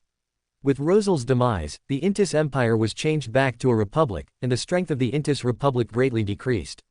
It was unable to achieve the feat of confronting the entire world with the strength of one country, as it did during the time of Rosel the Great. Therefore, it had to choose to bow to the other strong North Continent countries, giving up some interests in exchange for peace. Thus, from then until now, for over 100 years, the North Continent has maintained peace, a peace so fragile it could be shattered with a single poke. The absence of war does not mean that countries have not been preparing for war. Since Rosel invented the steam engine, the national strength of various countries has achieved a qualitative leap. On this basis, even though all parties have refrained from war due to restraint, they have been secretly making various preparations for war. And this behavior, in common terms, can be described in 4 words: arms race. Yes, since the Industrial Revolution, the so-called peace of the past 100 years has actually been an arms race that has lasted for over 100 years. At this moment, the North Continent is like a powder keg. Just a tiny spark can quickly ignite a war of unprecedented scale. This is by no means alarmist, because Klein has sufficient proof. For example, Europe on the eve of World War I. Europe at that time had also undergone years of arms race, and coupled with the fact that global colonies had been almost completely divided, war was imminent. The Sarajevo incident was just the fuse for a full-scale war. Even without the Sarajevo incident, there might have been a Paris incident, or a Berlin incident, and war would definitely have broken out. The situation in the North Continent is the same now. As the colonies on the South Continent have been completely divided up, war between countries is unavoidable. Wait. Klein's expression suddenly changed, because he suddenly realized something terrifying. If the North Continent is compared to Europe on the eve of World War I, then even the countries of the North Continent can be matched 1-to-1. The ruined kingdom corresponds to Britain, the Intis Republic corresponds to France, and the Faysac Empire corresponds to Germany. Not only in the roles they play in war, but even the positioning of the countries in various aspects is surprisingly consistent with the 3 European powers in history. The British Empire before World War I had the strongest navy in the world and the most overseas colonies. The ruined kingdom has the strongest navy in the world and the most overseas colonies. The capital of the ruined kingdom, Backland, has extremely poor air quality, is constantly shrouded in smog, and it is difficult to see sunlight. And the capital of the British Empire, London, also saw no daylight for years due to industrial pollution, and was even nicknamed the Fog City. The currency system of the British Empire was £1 equals 20 shillings equals 240 pence. And the currency system of the ruined kingdom is 1 gold pound equals 20 soldi equals 240 pence. Klein can find many similar examples, such as the upper and lower houses of parliament, the corn laws, and so on. All of this is enough to prove that the ruined kingdom is almost a 1-to-1 replica of the history of the British Empire. Similarly, the Intis Republic is also a 1-to-1 replica of France. Historically, France overthrew the Bourbon dynasty and established the First French Republic, but it was soon replaced by Napoleon's First French Empire. With Napoleon's defeat, France returned to a republican system. All of this is extremely similar to the experience of Rosel the Great. And the current Intis Republic has almost the exact same positioning as France. And the Faysac Empire is no exception, just as aggressive as Germany, and just as self-proclaimed descendants of a noble race. One is a coincidence, or 2 or 3 also coincidences. Yes, it's a coincidence. Adam. Klein took a deep breath. Just thinking about it slightly reveals that all of this is inextricably linked to Adam. Adam is in charge of the Twilight Hermit Order, and the purpose of the Twilight Hermit Order is to resurrect, or rather, awaken the true Creator. They claim that when the end of everything appears, that the first Creator will be resurrected from death, awaken from slumber, gather everything to himself, and create a new world, a new history. Because the era itself is a part of the first Creator, only when the era develops according to expectations can he draw strength from it and be resurrected. Therefore, the Twilight Council has been interfering with the progress of history, making it conform to its own needs, so as to achieve its goal at a certain node. If the trend of the era is not as they expected, they will try their best to reverse this tendency. Rosel was a member of the Twilight Hermit Order, and so was George III. Can it be further inferred that the power holders of the Intis Republic, Ruined Kingdom, and even the Faysac Empire before this were actually members of the Twilight Hermit Order? And on the premise that the power holders are members of the Twilight Hermit Order, Adam cleverly used coincidences to promote the development of the history of various countries, making them gradually evolve into replicas of Britain, Germany, and France. For Adam, as an author, this is almost without difficulty. What does this mean? It means that Adam at least knows about Britain, France, and Germany, knows about Europe, and knows about the Industrial Revolution, and there is only one explanation for all of this: Adam also comes from Earth. Or rather, the ancient sun god comes from Earth. Klein took a deep breath, not daring to express his inner thoughts in words. Any form of recording would be sensed by Adam. Adam and the true creator were both the former ancient sun god, or rather, a part of him. Adam's so-called resurrecting the creator is simply not true. The creator has long been resurrected, just not yet become a god. And everything Adam is doing is actually paving the way for his own godhood. The ritual for Sequence 0 Visionary is to make the development of the era conform to one's own expectations, and then at the crucial node, within the prescribed trend of the era, consume the potion. Over the past few thousand years, Adam should have had countless opportunities to do this. But he has been slow to act, perhaps due to various considerations. On one hand, 008 is in the hands of the Evernight goddess, and Adam, lacking a Sequence 1 Beander characteristic, cannot advance. On the other hand, perhaps because Adam is deeply affected by the shadow of the ancient sun god being eroded by the primordial one, he is afraid that becoming a god will be eroded by the primordial one again, so he dares not advance easily. But now, perhaps it has reached a node where it must be done, and Adam is already seeking to become a god. And a world war that sweeps across the globe is undoubtedly the node that best fits the ritual conditions. Even better, this war cannot be stopped by the seven gods. The Faesak Empire, needless to say, craves war. Even if the other three countries yield, the Faesak Empire will sooner or later invade southward. And the ruined kingdom's attitude is also quite clear. Last year, the Hanged Man once asked Miss Justice a similar question, and her answer was that the king and the prime minister have a tendency towards war, but chose to first carry out internal reforms and sort out various relationships. Now, nearly a year has passed, and the various policies introduced at that time have basically gotten on track. In other words, the upper echelons of the ruined kingdom probably also believe it is time to start a war, to reclaim the interests Ruin lost in East Balam, and to reclaim Sunia Island which Ruin lost during the 20 Years' War. War is unavoidable, and Adam's ascension to godhood is also a certainty. So, what about Ince Zangwil? For Adam to become a god, he must retrieve 008 from Ince Zangwil. And Klein's divination indicates that Ince Zangwil will definitely appear in Backland. In other words, Backland is the focus of the war. Klein's expression changed slightly. His family and his friends are all in Backland. For more thrilling fanfiction stories like this, check out my channel Fanfic Audiobook. Dive into epic adventures, mysterious realms, and legendary journeys brought to life through immersive storytelling. Don't forget to like, share, and subscribe for more amazing audiobooks.